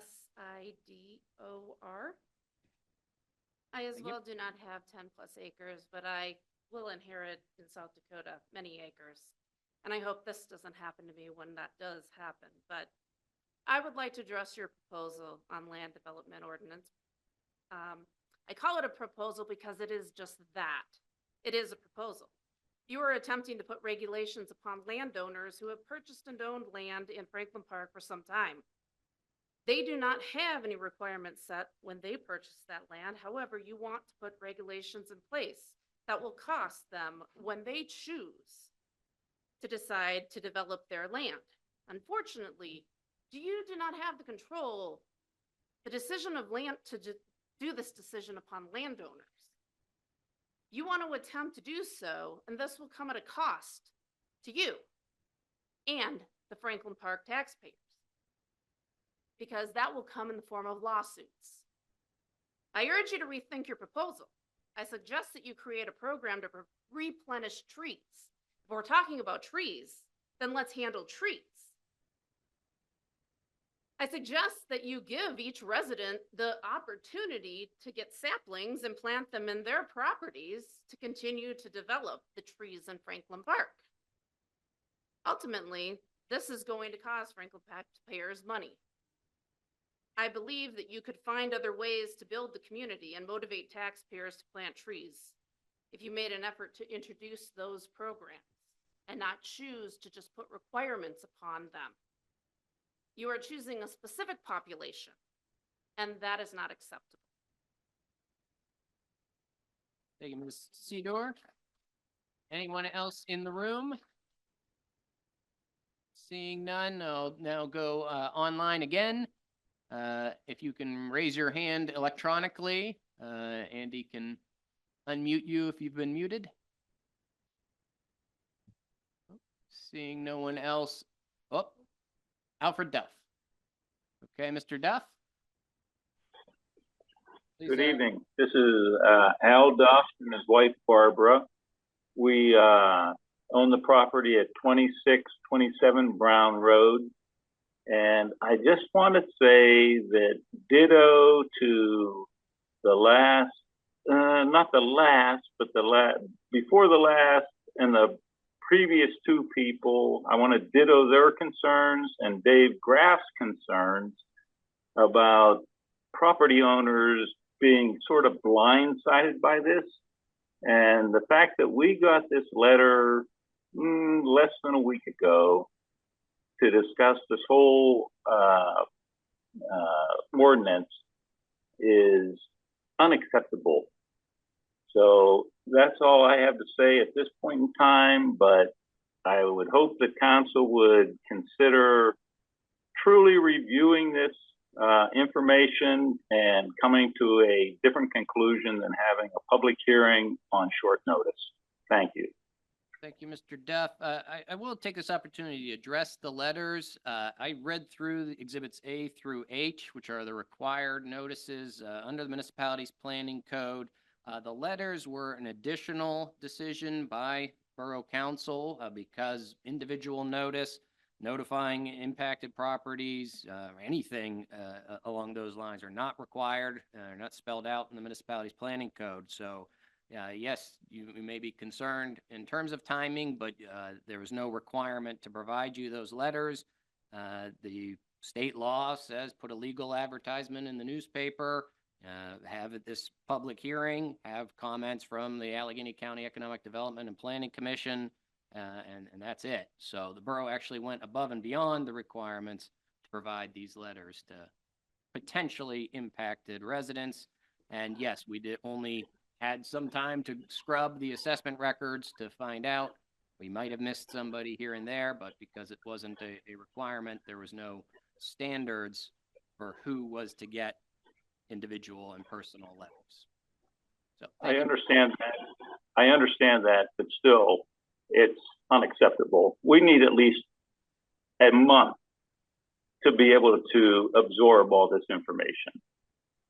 So thank you once again. Maybe in the future you can be a little more prompt on your information giving aspects. Thank you, Mr. Duff. I'd like to say something. This is Barbara Duff. I appreciate the concern with clear cutting and having plans that are developed where there are no trees left. I think that nobody really appreciates walking by or driving by seeing something like that. The person that mentioned about offering incentives to the developers, I think that's something that really should be considered.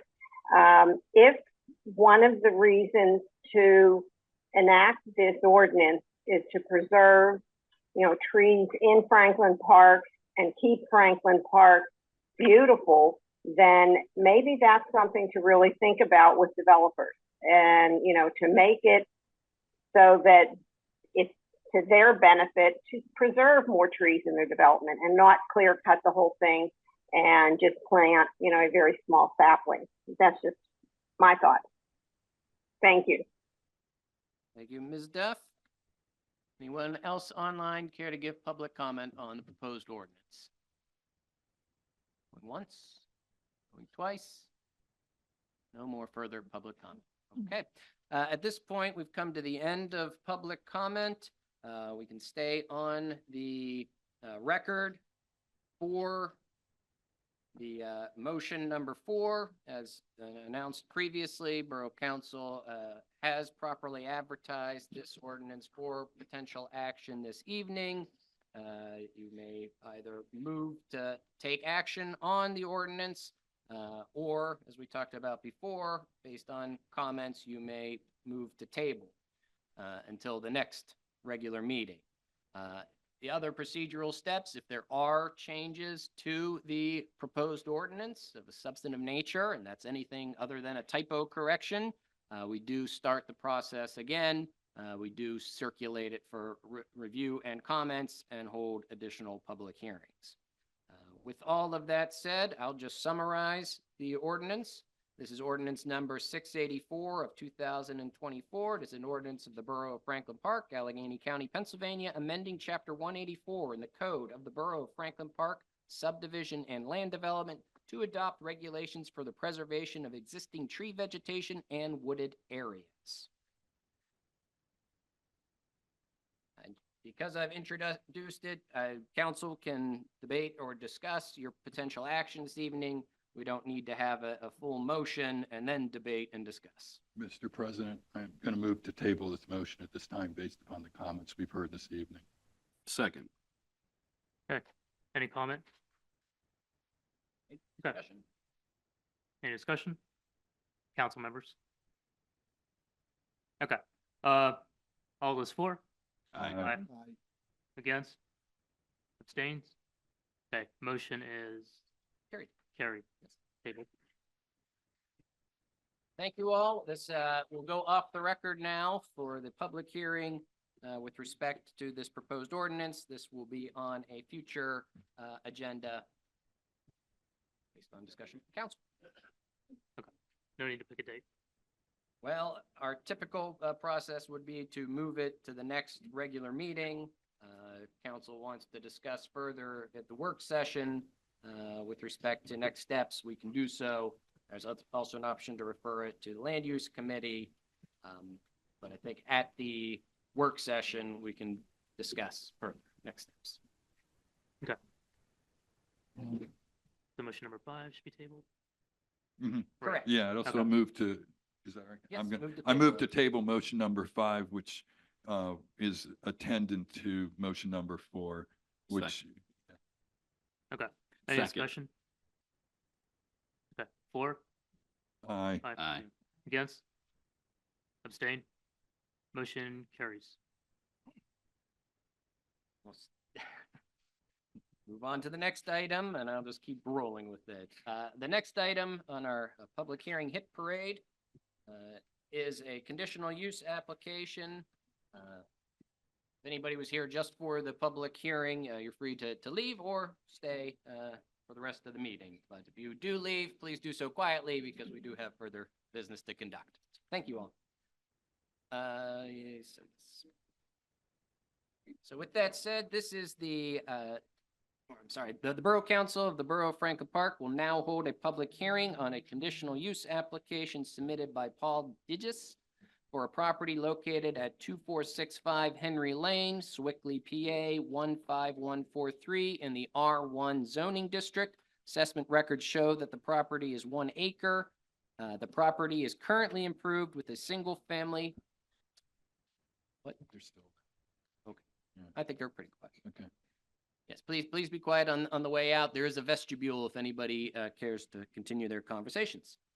The applicant intends to construct a 1,740 square foot, single-story accessory garage storage structure on the property. Conditional use approval is sought to construct the accessory garage structure under section 212-1907 CEG of the zoning ordinance for an accessory structure over 1,000 square feet. This is application number CU 24-06-02.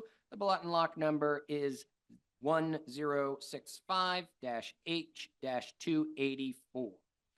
The preliminary exhibits to be marked and entered into the record and have already been provided to the court reporter consist of the following. Borough Exhibit A is the application received May 16th of 2024. Borough Exhibit B is the text of section 212-1907C, accessory use regulations.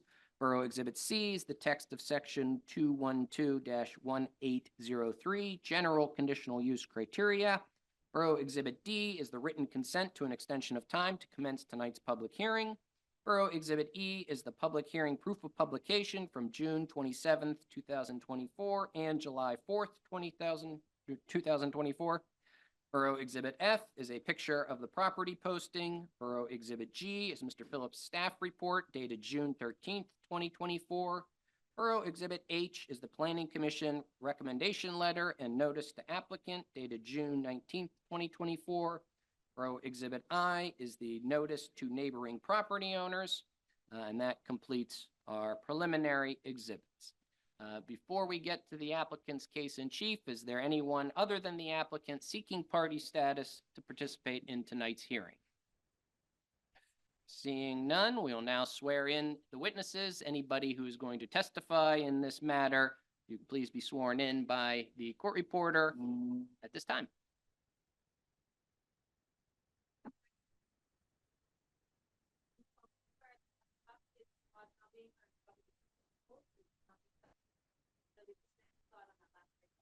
I do.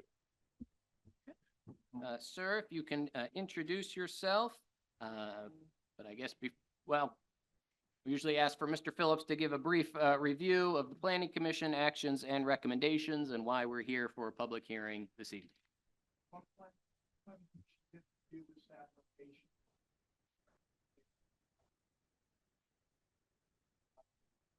And any additional conditions other than your staff report?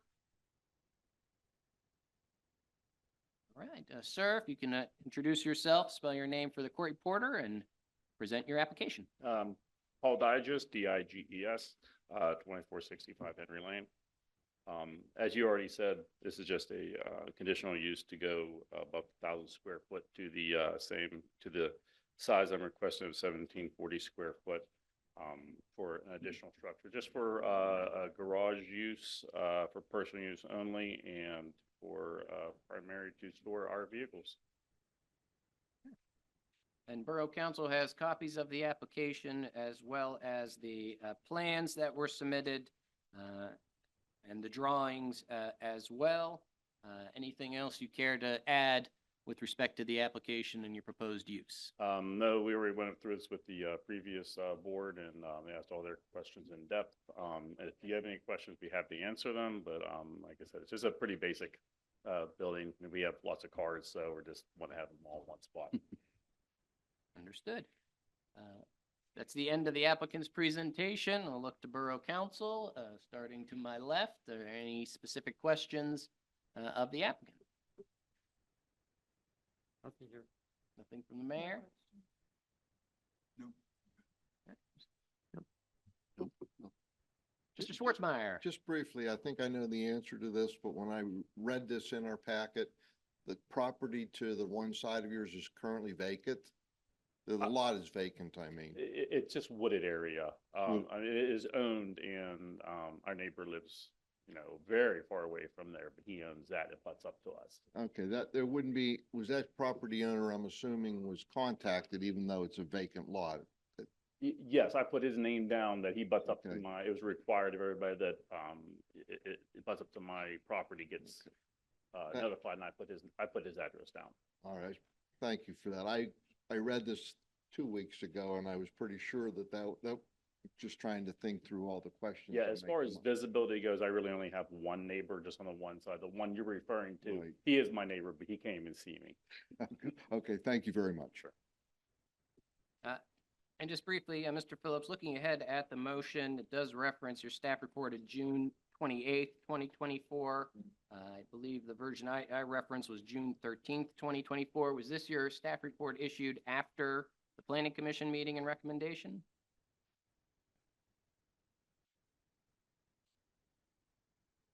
Any other questions from members of council? Hearing none, at this time I'll open the floor to any public comments from individuals not seeking party status in this application to speak for or against as part of public comment. Seeing none, we can now have a motion to close tonight's public hearing. So moved. Moved by Mr. Mizlinski. Is there a second? Second. Seconded by Mr. Malkin. All those in favor, please say aye. Aye. Any opposed, say no.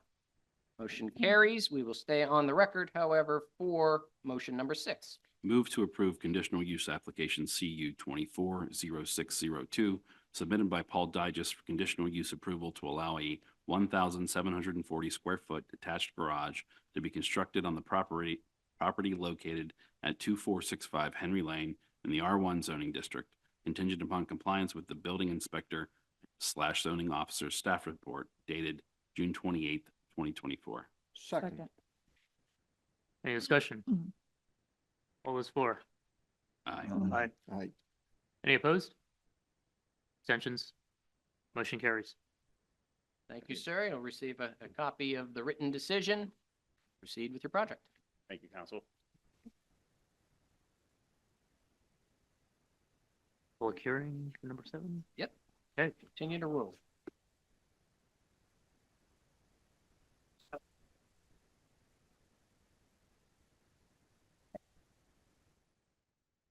We'll move on to the next item on the agenda, a second conditional use public hearing. Borough Council of the Borough of Franklin Park will now hold a public hearing on a conditional use application submitted by Scott Kurtz Architect PC for a property located at 2130 Reis Run Road, Pittsburgh, PA 15237 in the R2 zoning district. Assessment records show the property is 5.63 acres. The property is currently improved with a single-family dwelling and a greenhouse barn and a commercial portion of the structure containing the single-family dwelling used together as a nursery. The current use of the property as a single-family dwelling and nursery were authorized by the issuance of a certificate of occupancy for non-conforming uses on February 6, 2003. The grant of a certificate of occupancy for non-conforming uses contains a condition, among others, that, quote, any improvements that are considered for the use of the property must be approved by conditional use approval, end quote. The applicants intend to use the front lawn for the display and sales of landscape materials. Conditional use approval is sought to convert the front lawn to a retail area under Section 212-1907E of the zoning ordinance for outdoor storage or display. This is application number CU 24-05-01. It is for block and lot number 609-F-42. I have a number of preliminary exhibits to identify and enter into the public or the record. Borough Exhibit A is the application received May 2nd, 2024. Borough Exhibit B is the text of Section 212-1907E, accessory use regulations. Borough Exhibit C is text of Section 212-1803, general conditional use criteria. Borough Exhibit D is the written consent to an extension of time to commence tonight's public hearing. Borough Exhibit E is the public hearing proof of publication from June 27, 2024 and July 4th, 2024. Borough Exhibit F is a picture of the property posting. Borough Exhibit G are the use history letters dated April 12th, 2011, February 6th, 2003, and September 19th, 2002. Borough Exhibit H is the staff report issued and dated June 13th, 2024, which was subsequently updated and dated June 28th, 2024. Borough Exhibit I is the Planning Commission recommendation letter and notice to the applicant dated June 19th, 2024. And Borough Exhibit J is the notice to neighboring property owners. At this time, I'll ask anybody who will be testifying in this matter to please rise and be sworn in by the court reporter.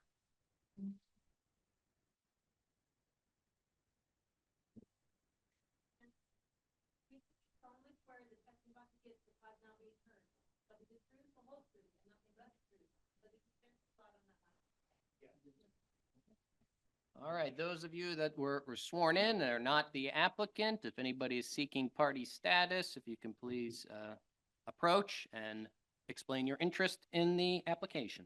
My name is John Linkowski. I'm an attorney, and I represent property owners that join the subject property on both sides. Andrew Bruner, 2134 Reis Run Road, and Dan Eberhardt, 2118 Reis Run Road. Their properties actually abut the subject property. Understood. I understood Dan Eberhardt was here for the prior, is in the back. Okay. Mr. Brunner, is he present? He's not. He is not. Okay. Thank you. Yes, adjoining property owners are in close proximity to an applicant and generally have standing to participate as a party in a conditional use hearing. Anyone else seeking party status? What is your interest, sir? No, if you're part of the applicant team, no. Okay. Hearing no one else, we will ask Mr. Phillips to give a brief overview of this application and then turn the podium over to the applicant to explain their request.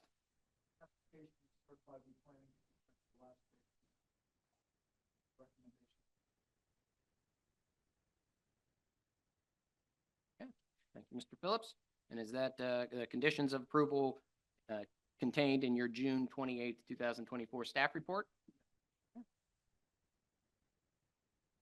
All right, at this time, the applicant can come forward and present their case.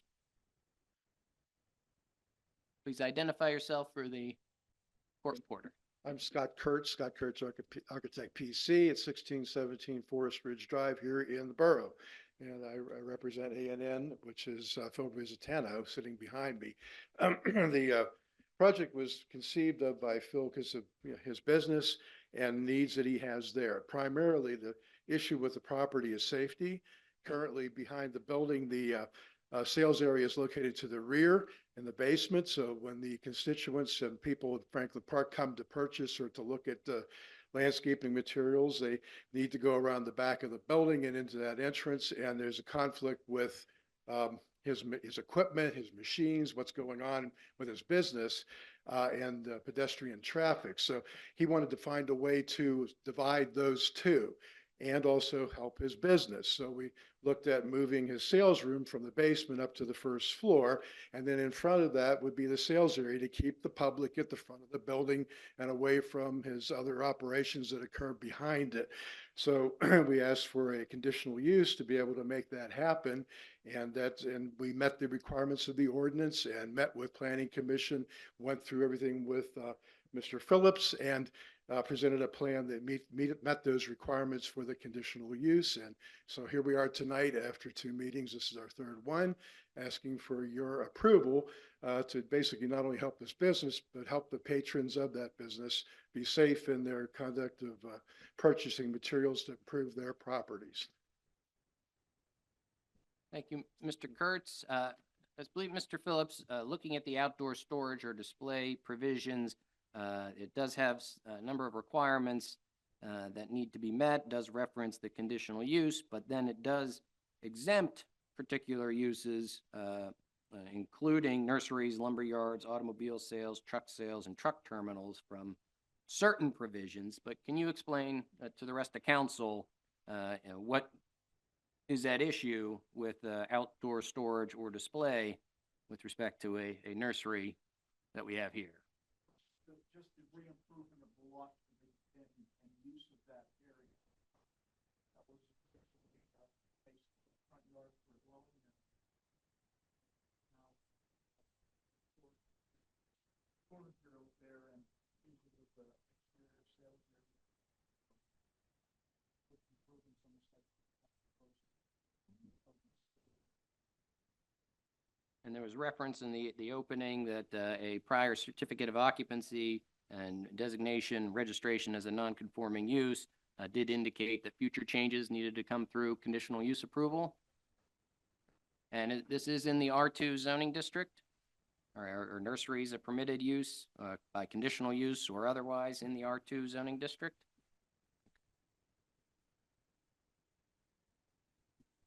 And the provisions here in section 1907E does refer to no part of the street right-of-way, no sidewalks or other areas intended or designed for pedestrian use, and no required parking areas shall be occupied by outside storage or display. Did you review that with the applicant? Any further comments on the application?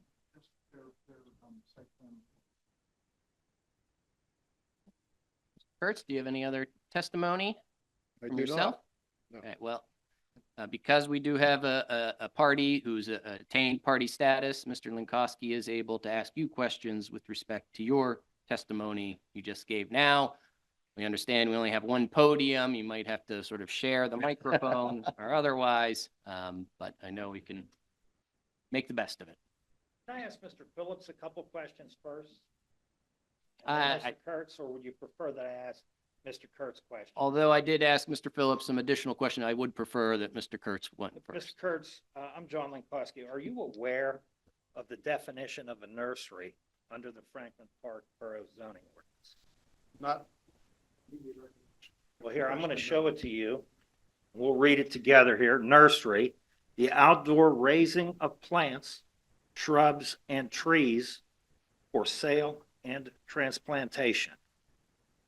You see that? And that's what you've applied for, a Right. nursery, right? At the site, can you tell Borough Council what plants, shrubs, and trees are going to actually be raised on the site? I can show you photographs of what Mr. Rizzitano intends.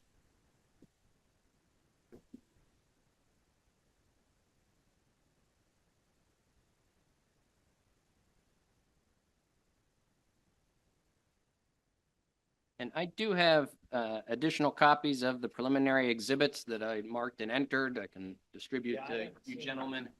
We can take a look. I'm not sure if those pictures are part of these or if that's something else.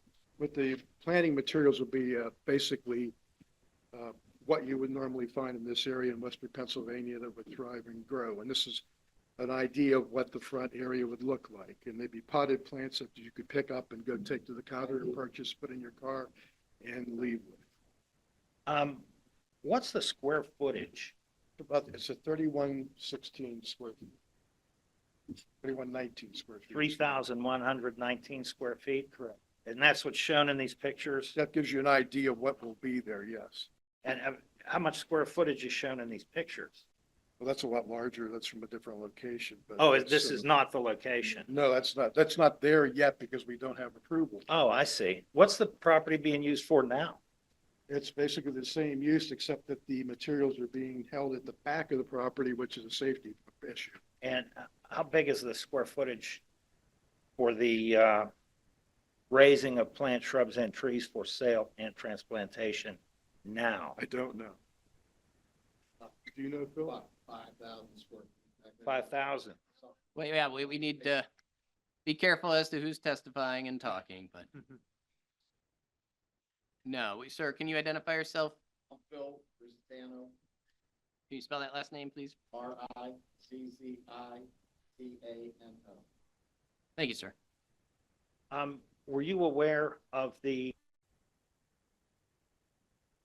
limitations or express standards for permitted and conditional uses set forth in section 212-1901 of the Franklin Park zoning ordinance? Yeah, we went through that with planning.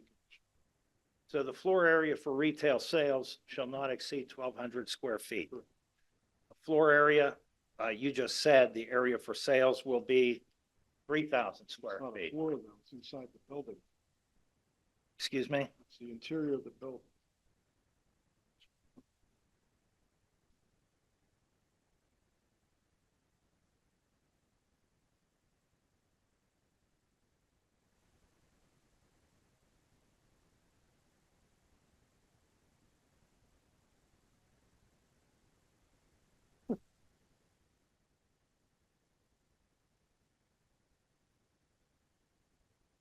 Seven hundred and sixty square feet.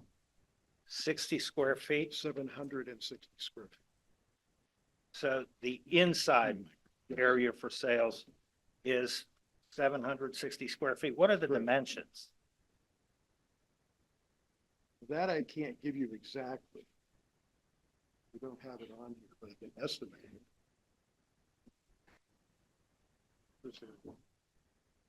Yes, please, I can't tell you exactly what the dimensions are because it's not rectilinear. But it's this area here on the plan, which you can't see happily. But I can walk around and show you where it is if you want to see it. I believe we have them in the yes, packet. if this is, are these plans that were included with the application? Yes, they're in Yes, the we do have application. copies. Can you just identify for the court reporter which page you're referring to? It's page 2, the main floor plan. Main floor plan, thank you. So it's your interpretation of the ordinance or Mr. Phillips' interpretation of the ordinance that floor area for retail sales means inside? Correct. Can you show me in the ordinance or tell me what section of the ordinance actually says that?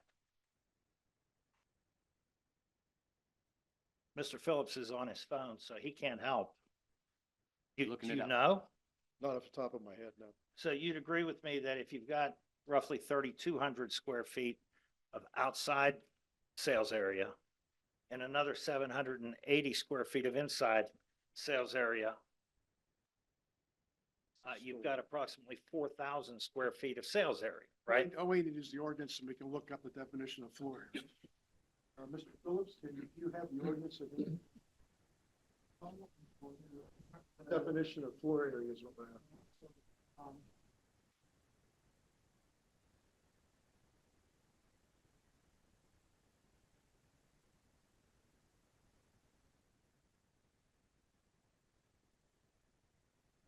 I thought he was playing solitaire. I My was mistake. looking online E-code. What is it? Floor area says gross.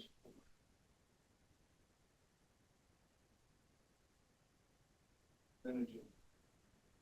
Gross floor area, the sum of the areas of of several floors of a building or structure as measured from the exterior faces of the walls.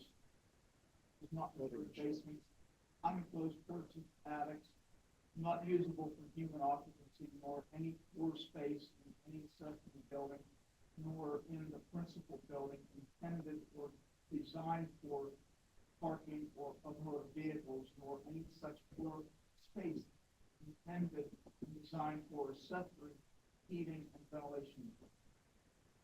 That's the definition of gross floor area. Thank you, Mr. Floor Phillips. area, Thank you, Mr. Phillips. So, Mr. Kurtz, did I see somewhere here that the sale of mulch and aggregate is part of your application Not in the front area, no. in any area? Yes, it would be in the back where it was initially. Excuse me? Wait, sir. Yeah, I understand we're in sort of a public hearing process, but we have one witness that needs to address the answer. If he doesn't know the answer, he can just say he doesn't know. Do you know? Where the mulch will be located? Where do you propose to locate the mulch for sale? I don't On the know. plan? You That I don't know? Yeah, No, because what we are applying for is, as it says in it. It's, read it.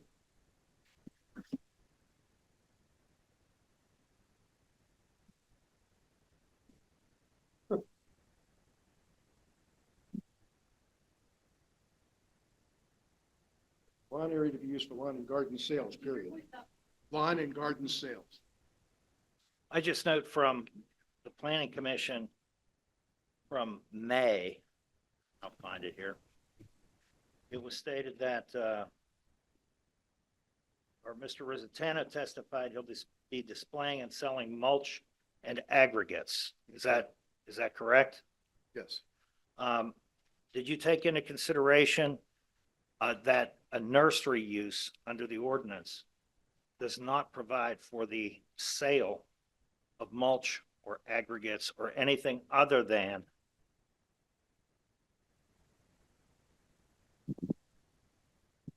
plants, shrubs, and trees? Did you take that into consideration?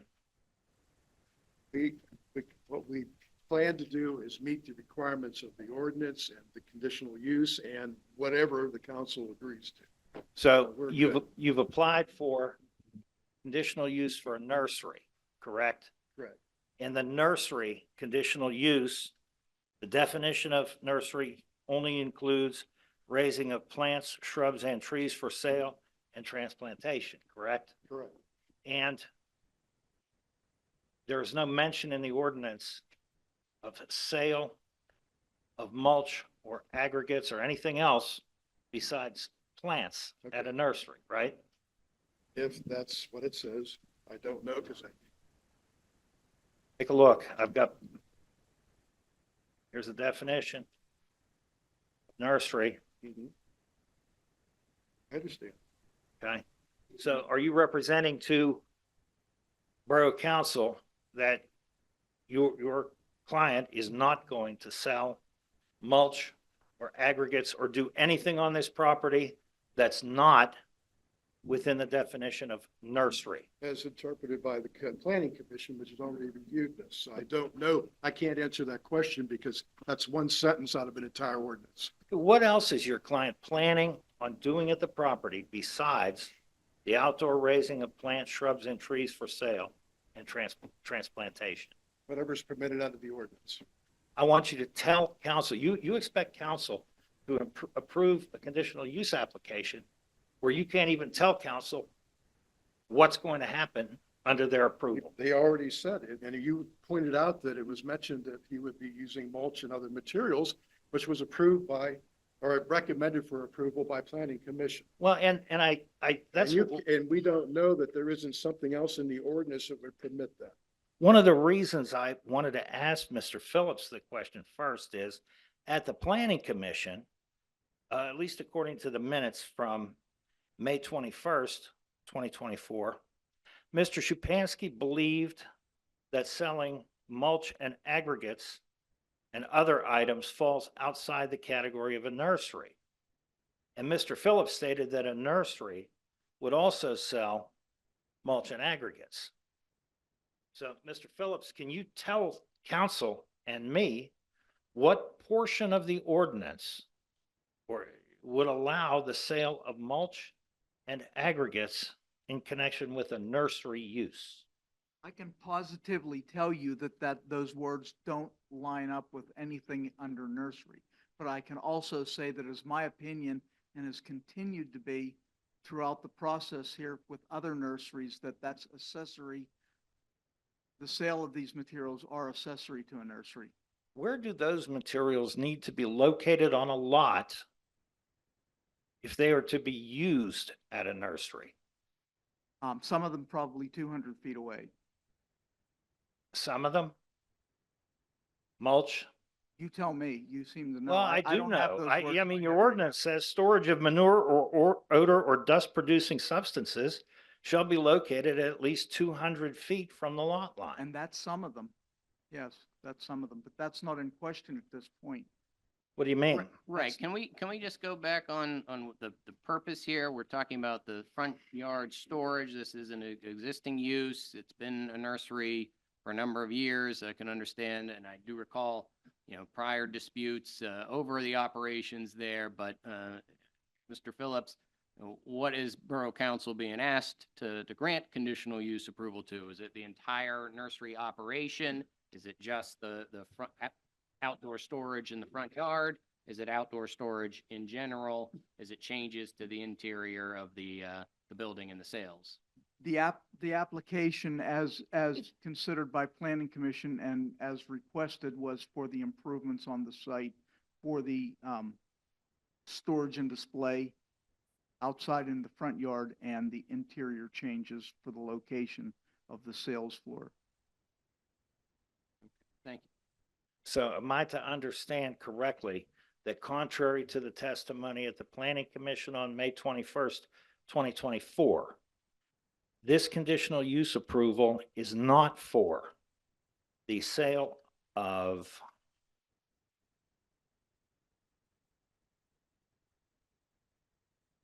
display and selling mulch and aggregates And as I just have to- testified to by Mr. Resitano. And I just have to correct you, there is no testimony at Planning Commission. It's not under oath, it's not under report. That's a provision from meeting minutes. So if you're talking about what the presentation was, you can say that, but Well, there's it's no other, testimony. If somebody speaks on the record at the Planning Commission, but it's not, there is no record at the we Planning call that Commission. testimony. No. We I- call it the so, applicant's presentation. Okay, well, let me just put it this way. Did the Planning Commission recommend approval of the sale, display, and sale of mulch and aggregates? To the best of my knowledge, no. So as we stand here today, the sale of mulch and aggregates is not in front of Borough Council.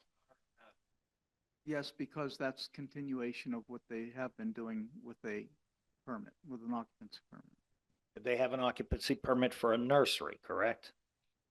And so at what point did the nursery use, as defined by the ordinance, morph into the retail sale of mulch and aggregates? I'm not sure what you're asking. We've always felt that, and it's been the opinion of the zoning department that the sale of mulch and aggregates is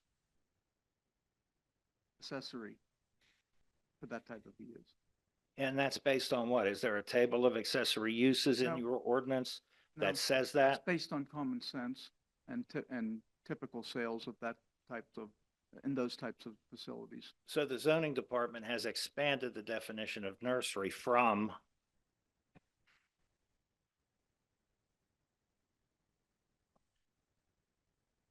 the outdoor raising of plants, shrubs, and trees for sale and transplantation to include other categories of sales not included in the ordinance definitions.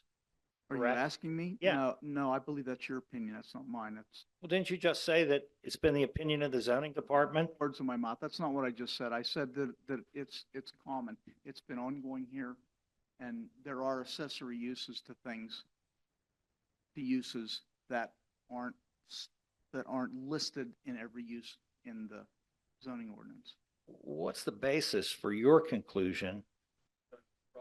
Okay, one at a time. We're going way afield. We've skipped over from, do we have any questions for this witness?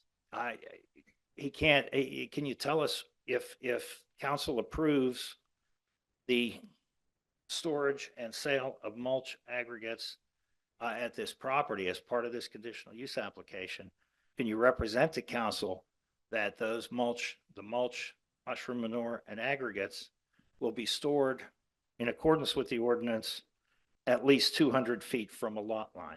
That is in the staff report. Pardon me? That is in the staff report. Storage of manure, odor, or dust producing materials shall be located at a minimum of 200 square feet from property lines. So yes. Are you aware that right on property line of my client, Mr. Eberhard, there is presently a huge pile of fermenting mulch that emanates an odor such that it causes Mr. Eberhard to want to vomit when he's in proximity to that? You're not aware? Not aware. You'd agree, though, that under the ordinance, that can't be stored as an odor-producing substance. It's 200 feet from the front lot line, I would agree with, yes. Does it say front lot line? Front lot line. Where does the ordinance say excuse me, front from the lot line? Correct, yes, you're right. Yeah. So Yeah. he can't, your client cannot store this odor-producing pile of fermenting grass on the lot line. Is it dependent on the original occupant's premises? We're only looking at the sales area and the building. I'm not aware of anything like that. I've received no complaints on that. Well, consider this a complaint, Mr. Phillips, and would you please go out there and look and see if my client is correct that there's a large pile of foul-smelling waste stored directly on his property line. I'd be glad to do that. And at the same time, is there If been, it is stored on the property line, then there should be a trespass filed against it. by you?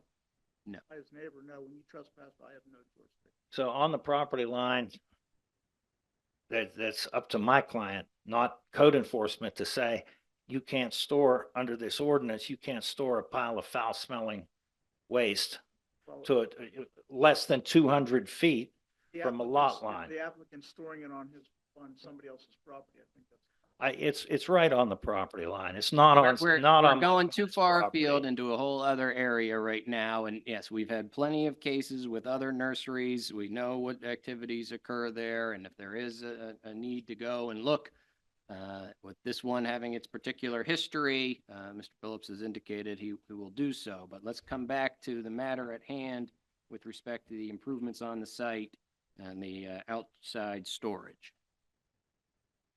So don't you agree, Mr. Phillips, that since the zoning ordinance doesn't provide for the sale of mulch or aggregates at a nursery, that's a matter that is best to be decided by the zoning board? If you make the appeal, I'm sure that they'd be glad to take a look. I have nothing to appeal from at this point. I mean, as the zoning officer, am I correct? What you're supposed to do is review applications as they come in for compliance with the zoning ordinance.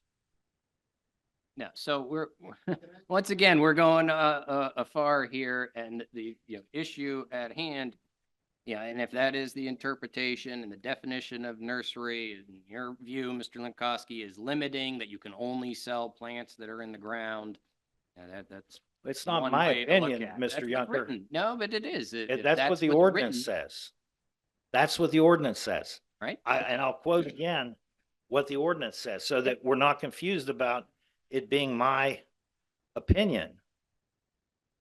The ordinance says a nursery is the outdoor raising of plants, shrubs, and trees for sale and transplantation. The ordinance makes no mention of mulch or aggregates.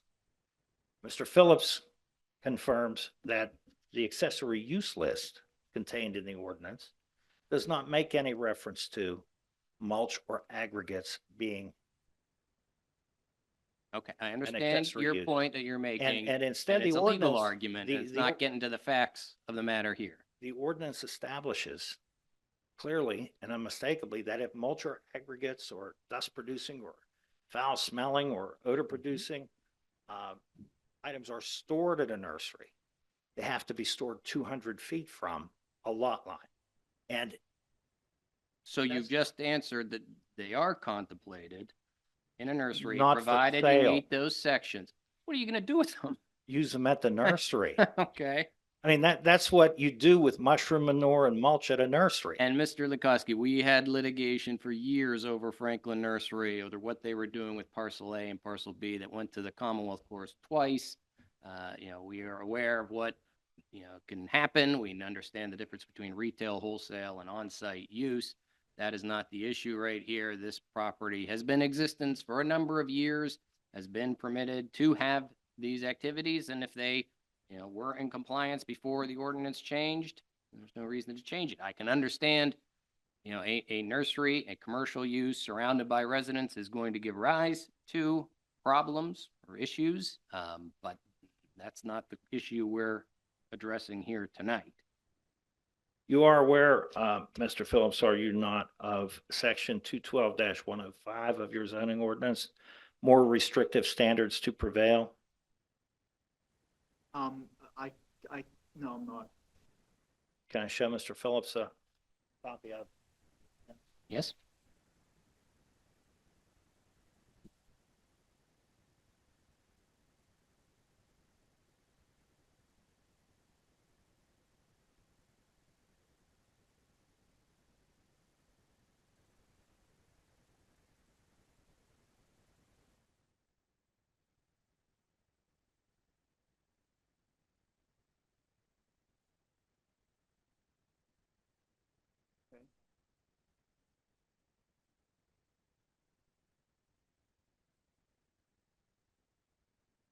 Did you apply section 212-105 when reviewing this application? Okay, I don't think I have any further questions. Thank you, Mr. Lankowski. Mr. Kurtz, thank you. Any other testimony from the applicant in terms of sworn testimony? We'll also open the floor for public comment at the end, which does not have cross-examination. How you doing? I'm Phil Rositano. That place has been there for 60 years. I've done nothing but improve the property. I've made it look a lot nicer. We're selling the same thing we've been selling. All I want to do is take the nursery stock and put it up front and put the store up front. So it's safer and it's more in the view. That's all we're trying to do here. There's nothing that, if there's something that smells, I don't know about it. No one's come to me and complained about it. The mushroom manure is at least 200 feet away from both sides of the property. So that's the only thing I know that smells real bad.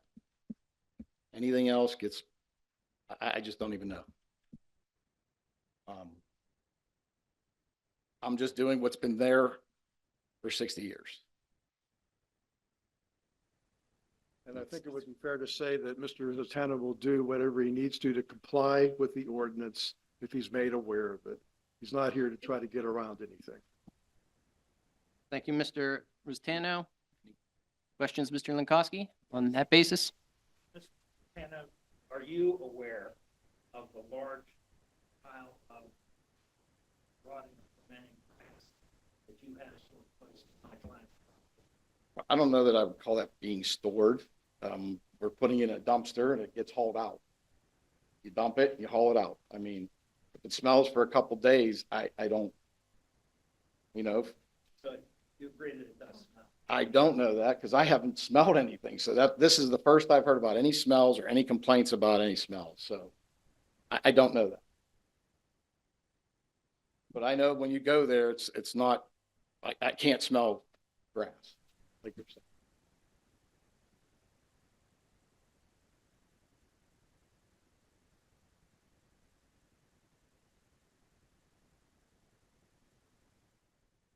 This really doesn't have anything to do with what we're trying to do here tonight. The conditional use. We just want to put everything up front and beautify it. We understand, Mr. Rustano. Any other questions, Mr. Lankowski? Yeah. Different buildings, property, are you for operation? One. You don't have a greenhouse. Well, I have the greenhouse. Yeah, I mean, yeah, it's a garden center.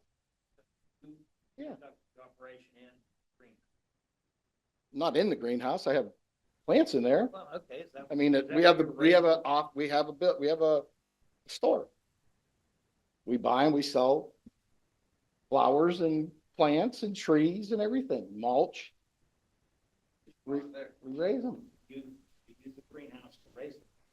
Yeah, Or area to sell them. to sell them. Now you yard. I want to take it from the nursery stock in the back and put them up front so you can see them. Nobody knows we're there. That's all it is. I don't want, where it's placed now, machines go by, trucks go by. It's a lot safer. It would be up front.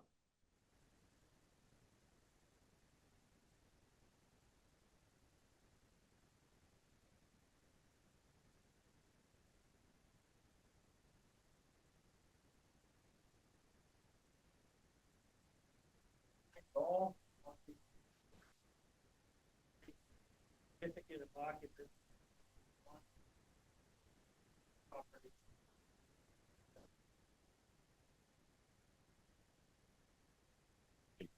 No, nothing about that.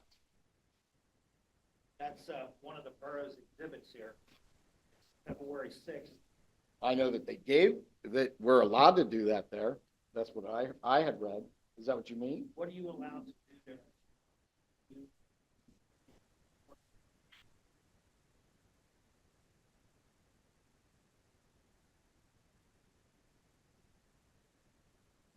2003. Yes. I mean, I've only been there for 5 years, so, but it's the same thing that's been going on there for 60 years. Well, at some point, ordinance. Hey, whatever was doing. I don't know that, though. Well, You don't no, know it that? is for conforming use. We can use that property. It's grandfathered in as a nursery. That property is grandfathered in to do what we're doing. Are you aware that your non-conforming use allows a nursery use, which according to the February 6th, 2003 letter from Tim Phillips to Edward Bayer, landscape Inc. You're allowed to use the property as a nursery, the outdoor raising, planting shrubs and trees.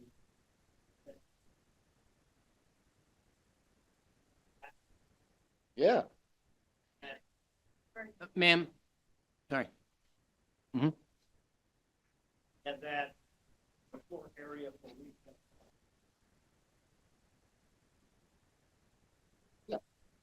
And outbuilt, including those for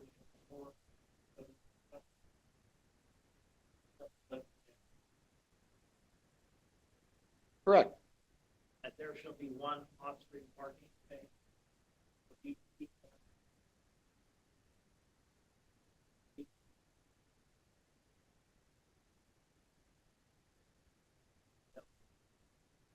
Yes.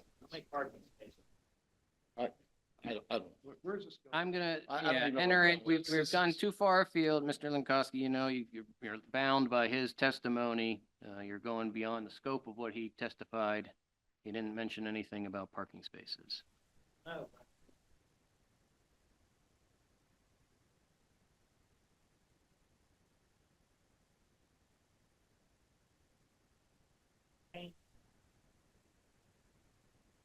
No, we have a continuation of the non-conforming use, but if there are changes, it's to be done by conditional use approval, which is why we're here tonight, because they're proposing to change, you know, the inside storage and moving things into the front yard as part of outdoor storage.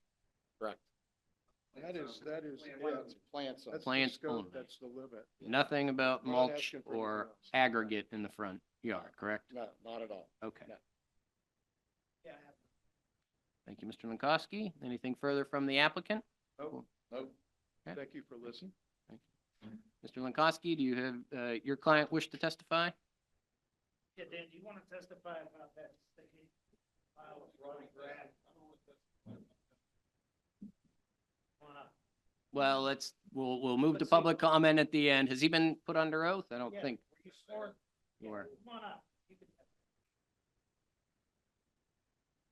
And if you are giving public comment, we'll open it to everyone else. But generally, there's no cross-examination of public comment. So what am I testifying? You're gonna introduce yourself. My name's Dan Eberhart. I live beside the current property that's A&N. I've lived there for 13 years. It's 2118 Reis Run Road. Is that allowed? Yes, he's asked clarification. 13 years, did you say, sir? Yes. Okay. I've had problems with the property next door, and I've been here to the borough. You guys don't do anything. Tim Phillips comes out, looks the other way. There's a stinking mulch pile next to my property right now that has landscaping stones laid out.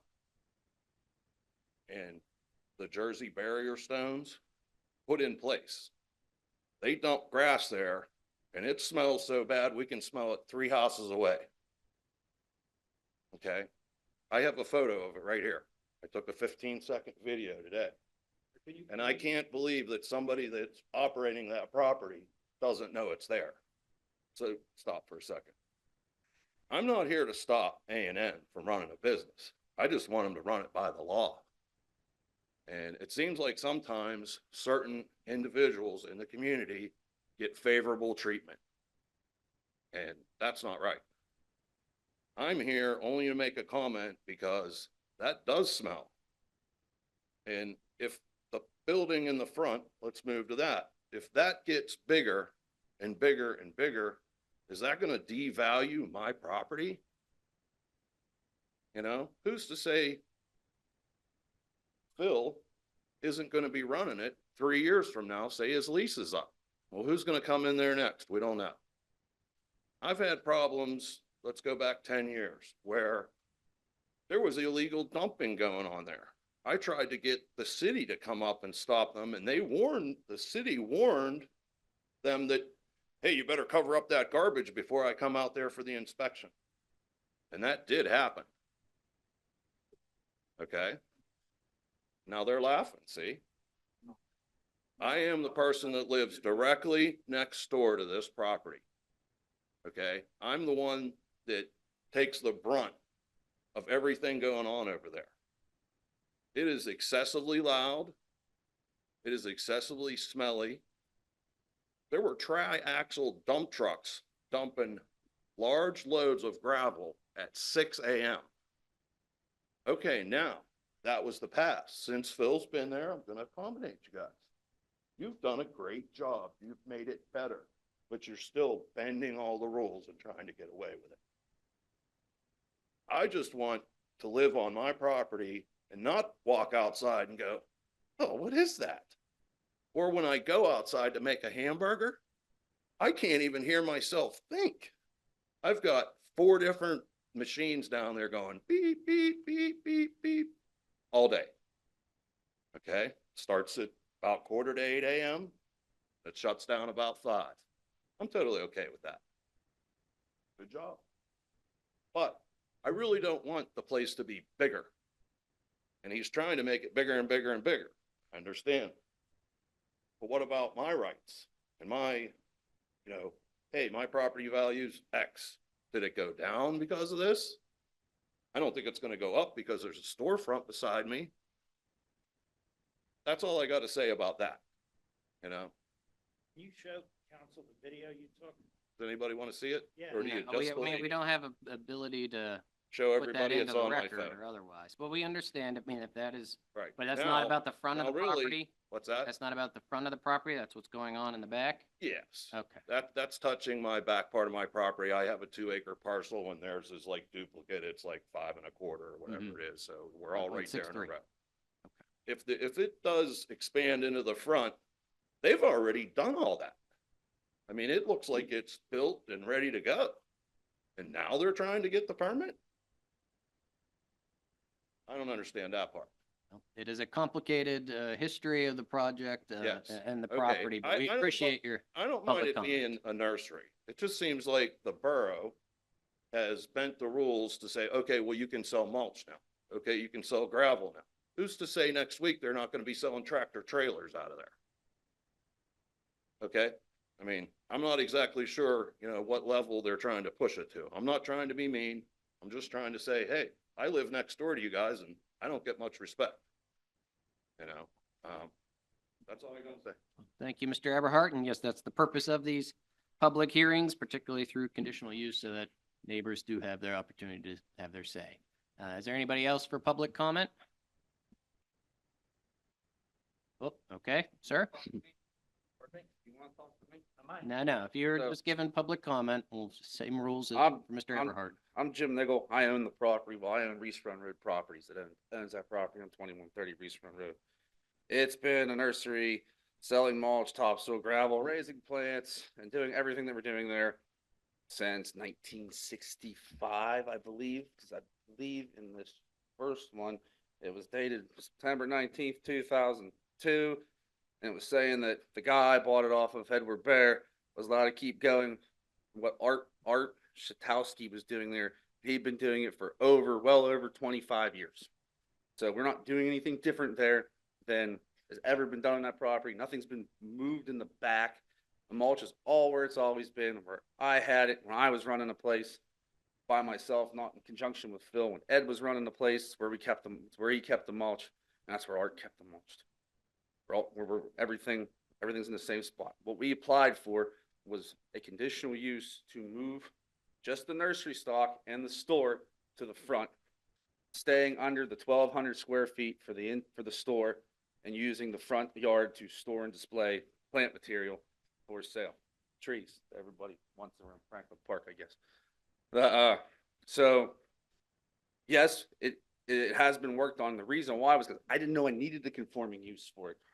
I didn't even know I need to go through this in order to move the stuff, because in here it doesn't say anywhere where I'm allowed to store the trees. It doesn't say which part of the building that I can use for sale. I have a very open line with Tim. If there's ever a problem there, Tim calls me and we get it solved within days. So I wasn't aware of this other problem tonight because I haven't got a phone call about it yet, or from anybody. So that's pretty much all I have to say. Other than that's all we're at. All this is about tonight is moving from what we have in the front and the back to the front. Everything in the back, I already have an occupancy to do. I already have permission to do it. So thank you. Any questions? Any other public comment? No, we're in public comment. Thank you. Okay. Hearing none, any comments or questions from members of council? Yes. Starting at the right, yes?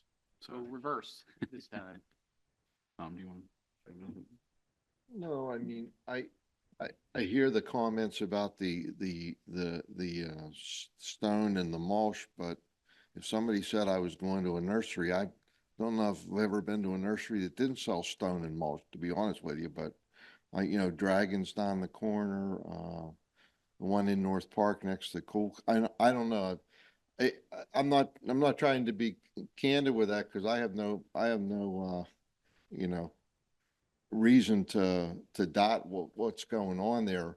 I guess my concern is, does our ordinances, and I don't know the answer to this because I don't deal with them. They don't specifically list every little thing that might happen. Let's say you have a convenience store and they're selling ice and propane out front or something.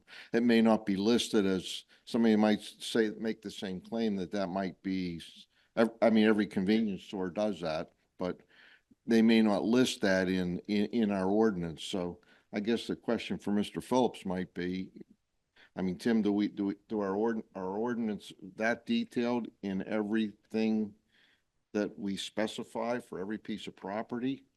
Our ordinance does not detail accessory uses, well, for non-residential purposes. Well, I realize it's grandfathered anyway because it's been going on for forever anyhow, but I was just curious because I think the point that's being made here by the attorney is that this wasn't clearly called out as an accessory use for a nursery. And I can't imagine our ordinances are that detailed where they call out every little item that might occur.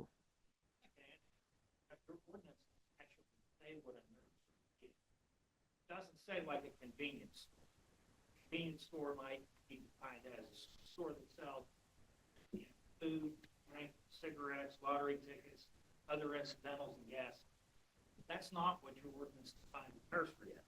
Your ordinance specifically says a nursery is the outdoor raising of plants, shrubs, and trees for sale and transplantation. It doesn't say other landscaping supplies or other items or things you might typically find at a landscape supply yard. It doesn't say that. And the reason it doesn't say that is because this is sitting in the middle of a residential two zoning where you can't even put in a duplex. Do you? They say, okay, nursery is a conditional use. If you meet these specific criteria, among those criteria are smelly stuff, dust-producing stuff, mulch, mushroom manure, and gravel has to be put 200 feet from the property. Not right next door to my guy's yard. And that's all specific in your ordinance. There is no room for interpretation to broaden the definition of nursery. Let's step back. We got this in our packet. It's taking the sales that was occurring down in the back where the trucks were, moving them up front, switching two functions. But when I read through this on what Planning Commission review was, what Mr. Phillips's report was, as a council person, I saw this as just making it perhaps a little bit safer and more user-friendly because the stuff that people have to go down around back and deal with the trucks and the skid loaders and that, they don't have to do that to see the materials now. They're going to be up in a safer environment. So I didn't look at this as any change of the operation when I read it we get a borough packet sent to us. Yeah, so I look at it in the packet, I'm thinking, well, this seems pretty benign, and you're gonna flip this around, you're not asking to do anything more than you were doing, or less, it's just moving my patio furniture from my side yard to my backyard or something. Letter dated February 6th, 2003. I did, it's in our packet. That says what this use about. That's what it said. Certificate of occupancy for the zoning non-conforming property. It says exactly what, and it doesn't say anything about mulch, gravel, storing things, stinky, rotten stuff right next to the neighbor's property. It just doesn't say that.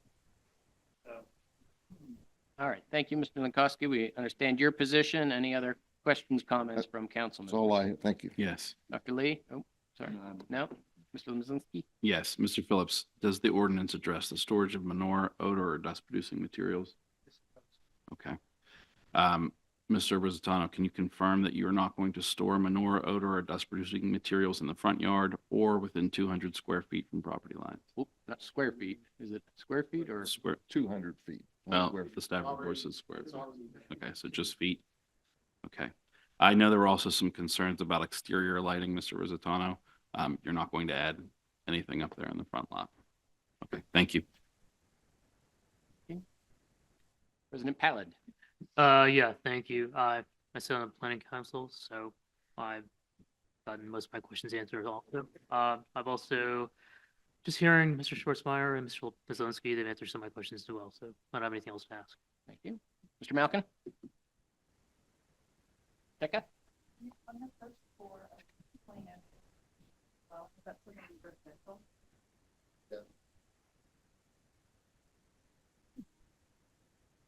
Mr. Mayor? Yeah, I'm just confused because it seems like we have material that is creating odor. And then it seems like others don't think that it is. So can you help me with that? I mean, is there something there that is creating, is there something there that's creating a problem with the neighbor as far as odor? Yeah, there's a large pile of rotting vegetation. It's grass. It's like, it's grass. One at a time. Yep, we're going. I'll tell you. I have no Okay. problem. No, it's gonna be a bit jumbled, and we do need to do, sorry, everyone, we do need to produce findings of facts and conclusions of law because this application has been contested. So we do need to make sure that we have the record put together here. But in terms of the mayor's question, Mr. Rizzatano. Dump grass in one area, put it in the dumpster and pull it up. Only there for. Okay, thank you. Oh, good. Is the dumpster closer than the 200 feet setback that we've been talking about? Is it on the edge? Very bad. So would it be hard for you to move it so it's with? It'll be moved first. Okay. Take care of that. All right. Okay. Great. Yeah, that's, Mr. Mayor. that's where I'm leading. If there is a problem there, it should be taken care of. Should be addressed. 100%. Trust me, there's a problem there. Tim lets us know. We take care of it, we work it out. Okay. All right, well, I'm gonna bring this public hearing to a close. We have entered our exhibits. This time we need a motion to close the public hearing or continue it if you would like to next meeting. I move to close it. Second. By Mr. Malkin, seconded by Mr. Myslinski. All those in favor, please say aye. Aye. Any opposed, say no. Motion carries. We have closed the public hearing. Thank you for your participation, but we will stay on the record for motion number seven. Yeah.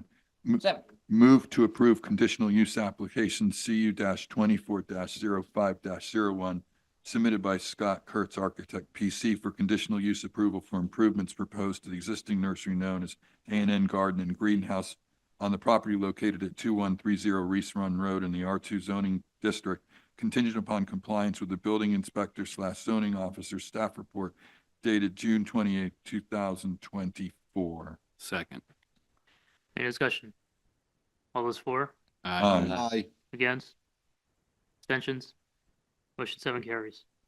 Okay, we will issue a one-page written decision or notice tomorrow or Friday. Depending when we get to it, we will produce findings of facts, conclusions of law, and send it to all parties within the statutory timeline. Thank you all. Thank you. Yeah, got copies. Thank you.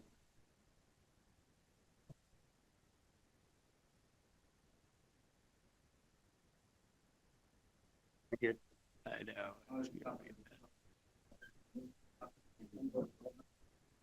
Yeah, you're all done. So you guys need to leave some trees.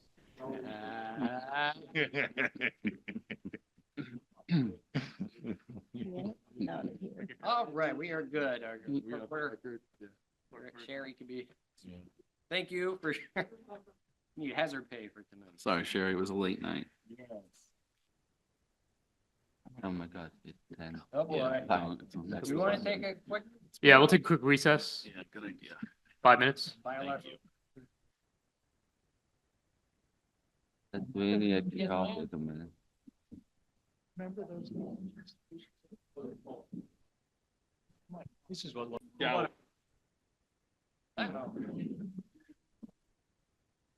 All right, folks, we're back in session. So motion number 8, Move to approve subdivision number SF-24-06-02 submitted by Deerfield State FP Development LLC for the Deerfield State Plan of Lot number 2B revised final to allow the separation of the phase 2 into phase 2A and 2B, and for the recording of phase 2B located at Deerfield 12 and Julep and Drive is previously approved as resolution number 1218-2020 adopted by Borough Council on May 27, 2020, granting preliminary and final subdivision approval for the Deerfield State Plan of North number 1 and number 2 located at the 2460 and 2474 Nicholson Road with conditions. Second. Any discussion? All is for? Aye. Against? Abstain? Motion 8 carries. Mr. Younger, would you summarize ordinance number 685-2024? Yes, this is ordinance number 685 of 2024. It is an ordinance of the Borough of Franklin Park, Allegheny County, Pennsylvania, to place a government study commission question on the ballot for the 2024 general election. Move to enact ordinance number 685-2024 to place a home rule charter question and government study commission election on the ballot for the 2024 general election. Second. Any discussion?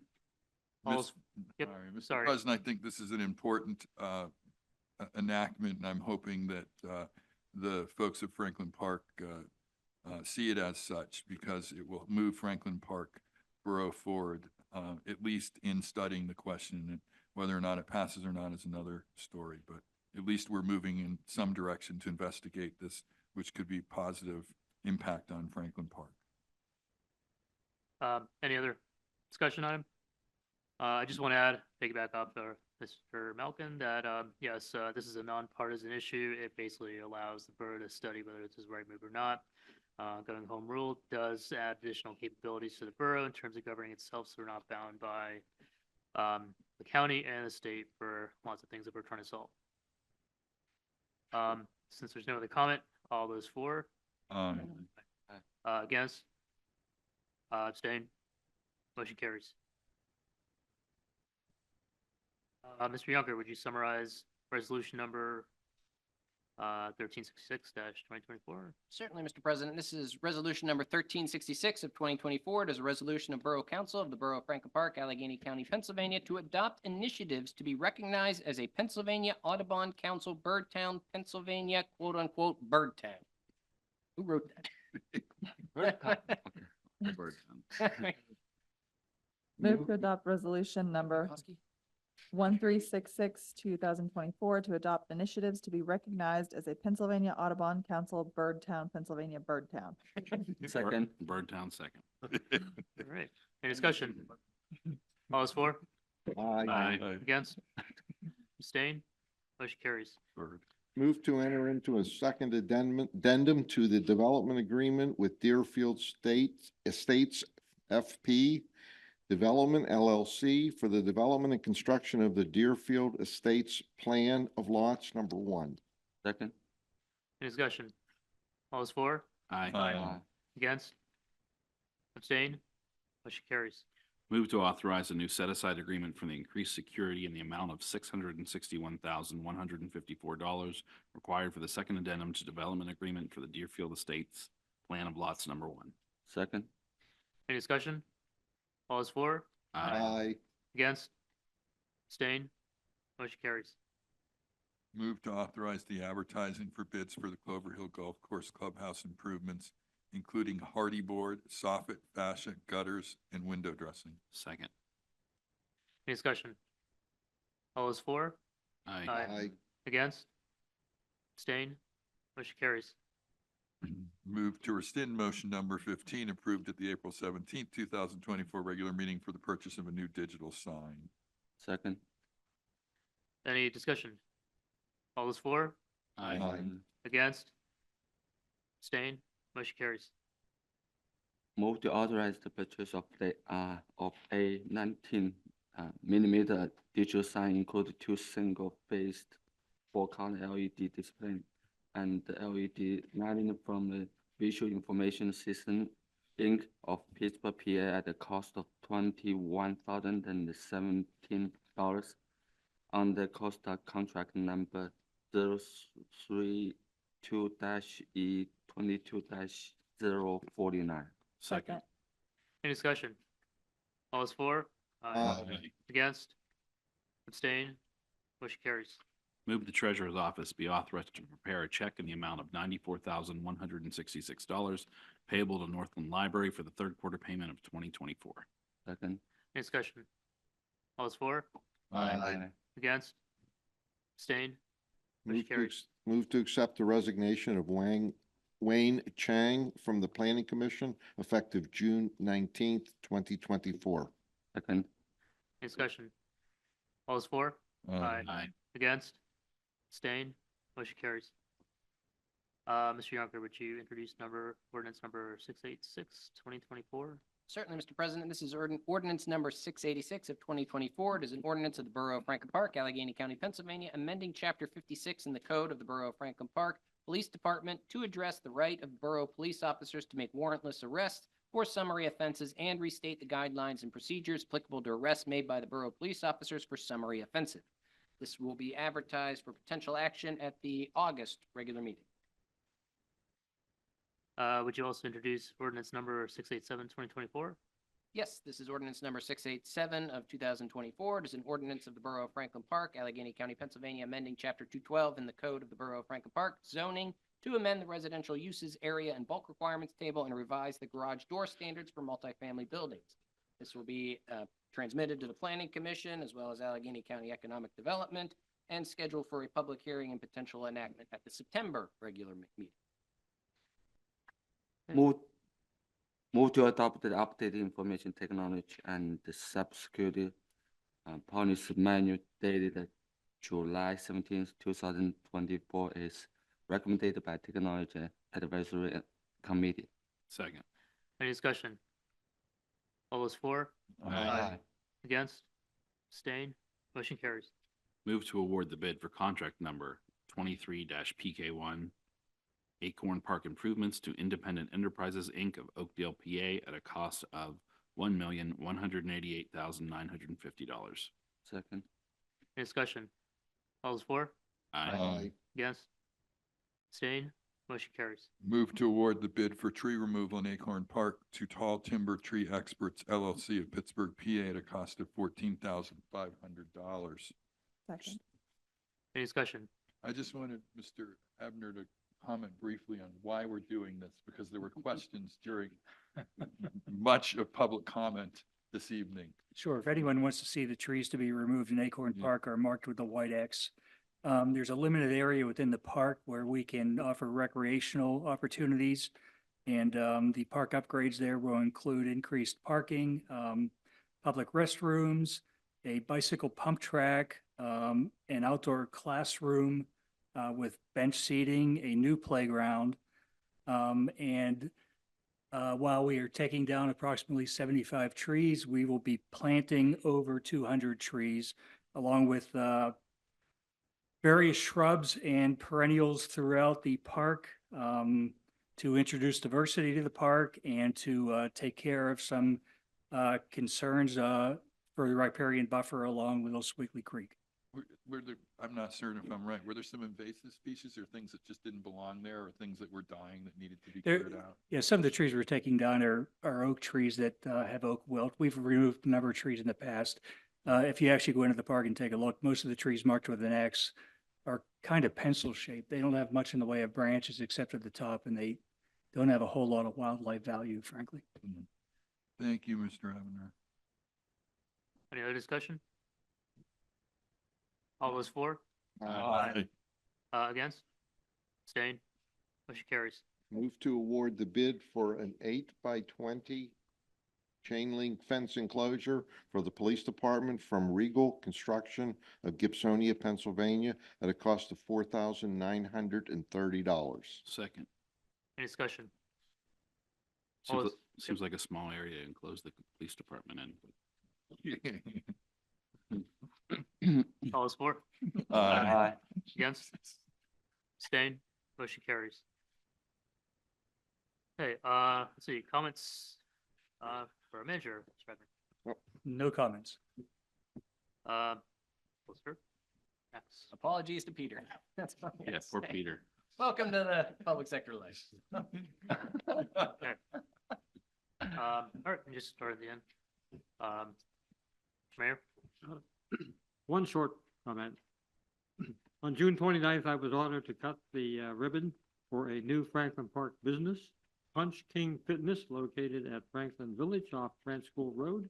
They offer boxing, kickboxing, personal training, and kids classes. That's it. All done. Thank you. Okay, I will be brief. I just wanted to say thank you to everyone who came to comment tonight. That's the purpose of these hearings, and we appreciate hearing the feedback. And also, thank you to Officer Dengler. I echo Councilwoman, especially thanks to all the people that filled this room to tell us what their concerns were about the ordinance that we presented. Mr. Solinsky? Yeah, I echo those comments as well. It was definitely a productive evening. I'd also like to thank the Parks Department, Mr. Brower, Mr. Huff, Ms. Platt, everyone that worked on the festival in the park. It was a great success. So thank you. No further comment. No further comments. Thank you. Nothing, Mr. President. Thank you. Phillips?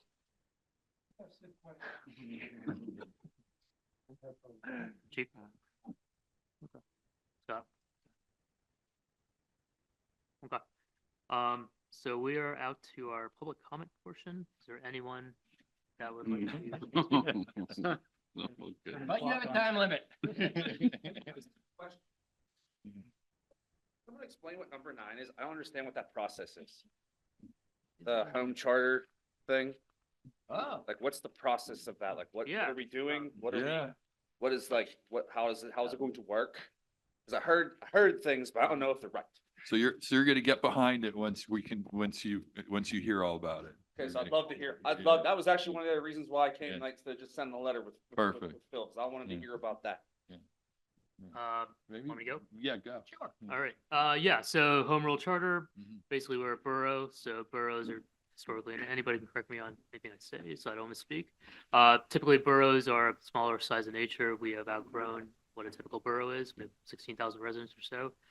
We are basically capped by the county and state municipal planning rules, so there's quite a few. For example, the only revenue that the borough can get is from property taxes, which if you look at like Hampton or other townships that are townships, they have a lot of senior citizens, for example.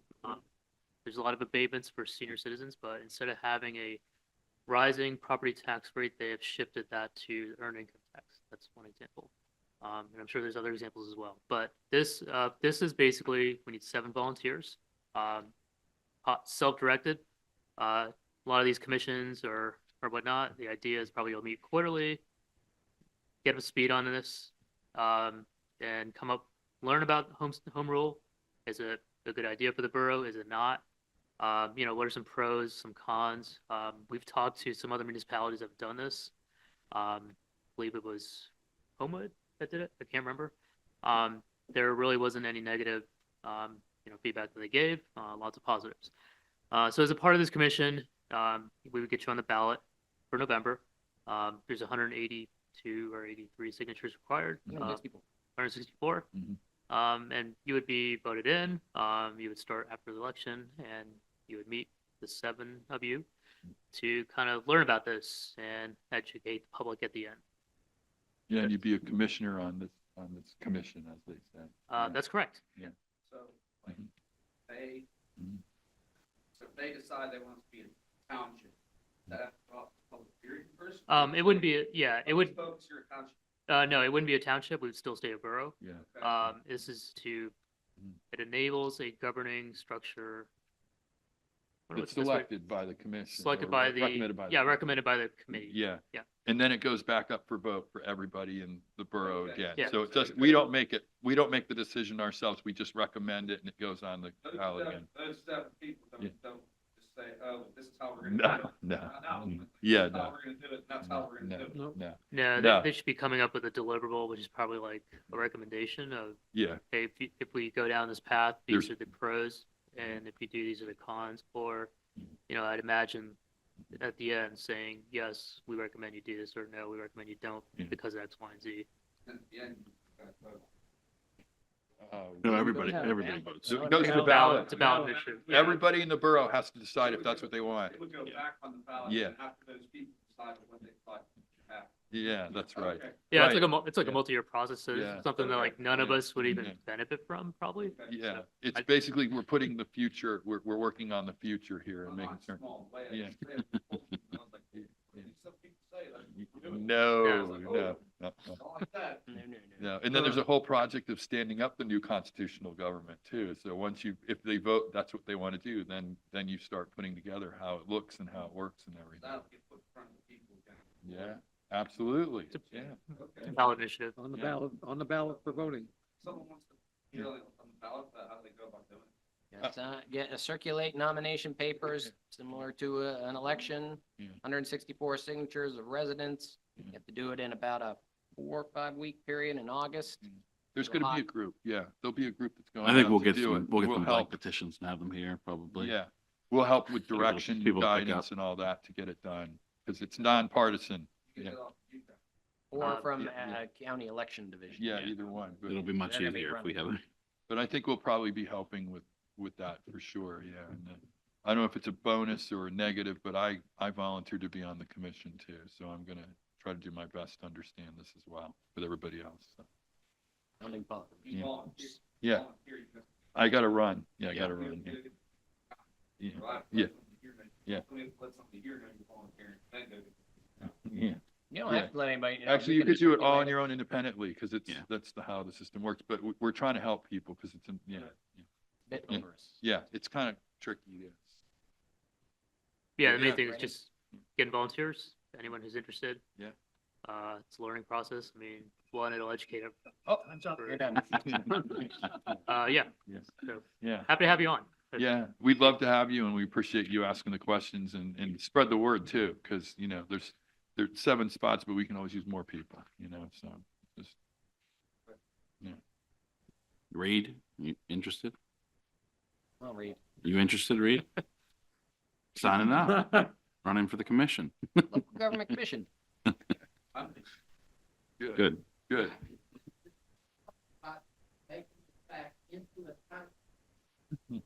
No, Nope. no, no. We were,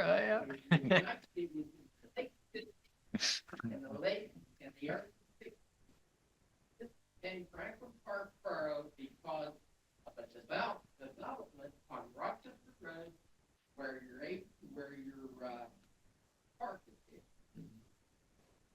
The exits were And proposed. man that had that plan wanted to make that plan into a little community of its own. And your forefathers did not want that, and the people did not want that. So they had it changed to a borough. Mm. So be done. Mhm. So, how many continue? From up to, I will be in for 75 years. But I've watched it develop. There's a lot of things that I don't see. Farming. All the people from the city, they want to come out, do the country, that they did it right away. They want to change it like a city. I made it a borough. Boroughs are basically little cities. Townships are farmland.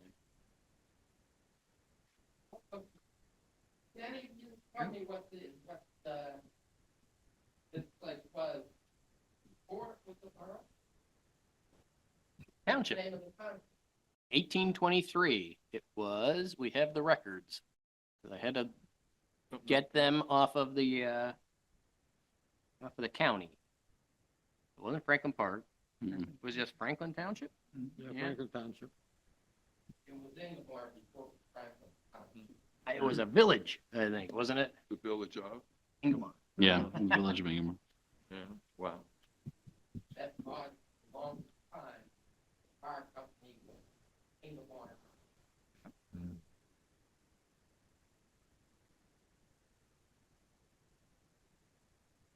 This is like West Ingomar Road. It used to go somewhere. Yeah, the one that's next to the beer distributor is still in Ingomar? Yeah. In the Kansas time, we were Ingomar #1. Yeah. All right. A little history there. For All right. Close of the record, So- which I mean, Do you want to volunteer? Well, come speak to us after. Speak to Luke. Volunteer, I guess, huh? Yep, sounds good. All right. Anything else? Okay, if not, motion to adjourn. So moved. All right. Oh, We're there you go, adjourned. Laura. Thanks. All right.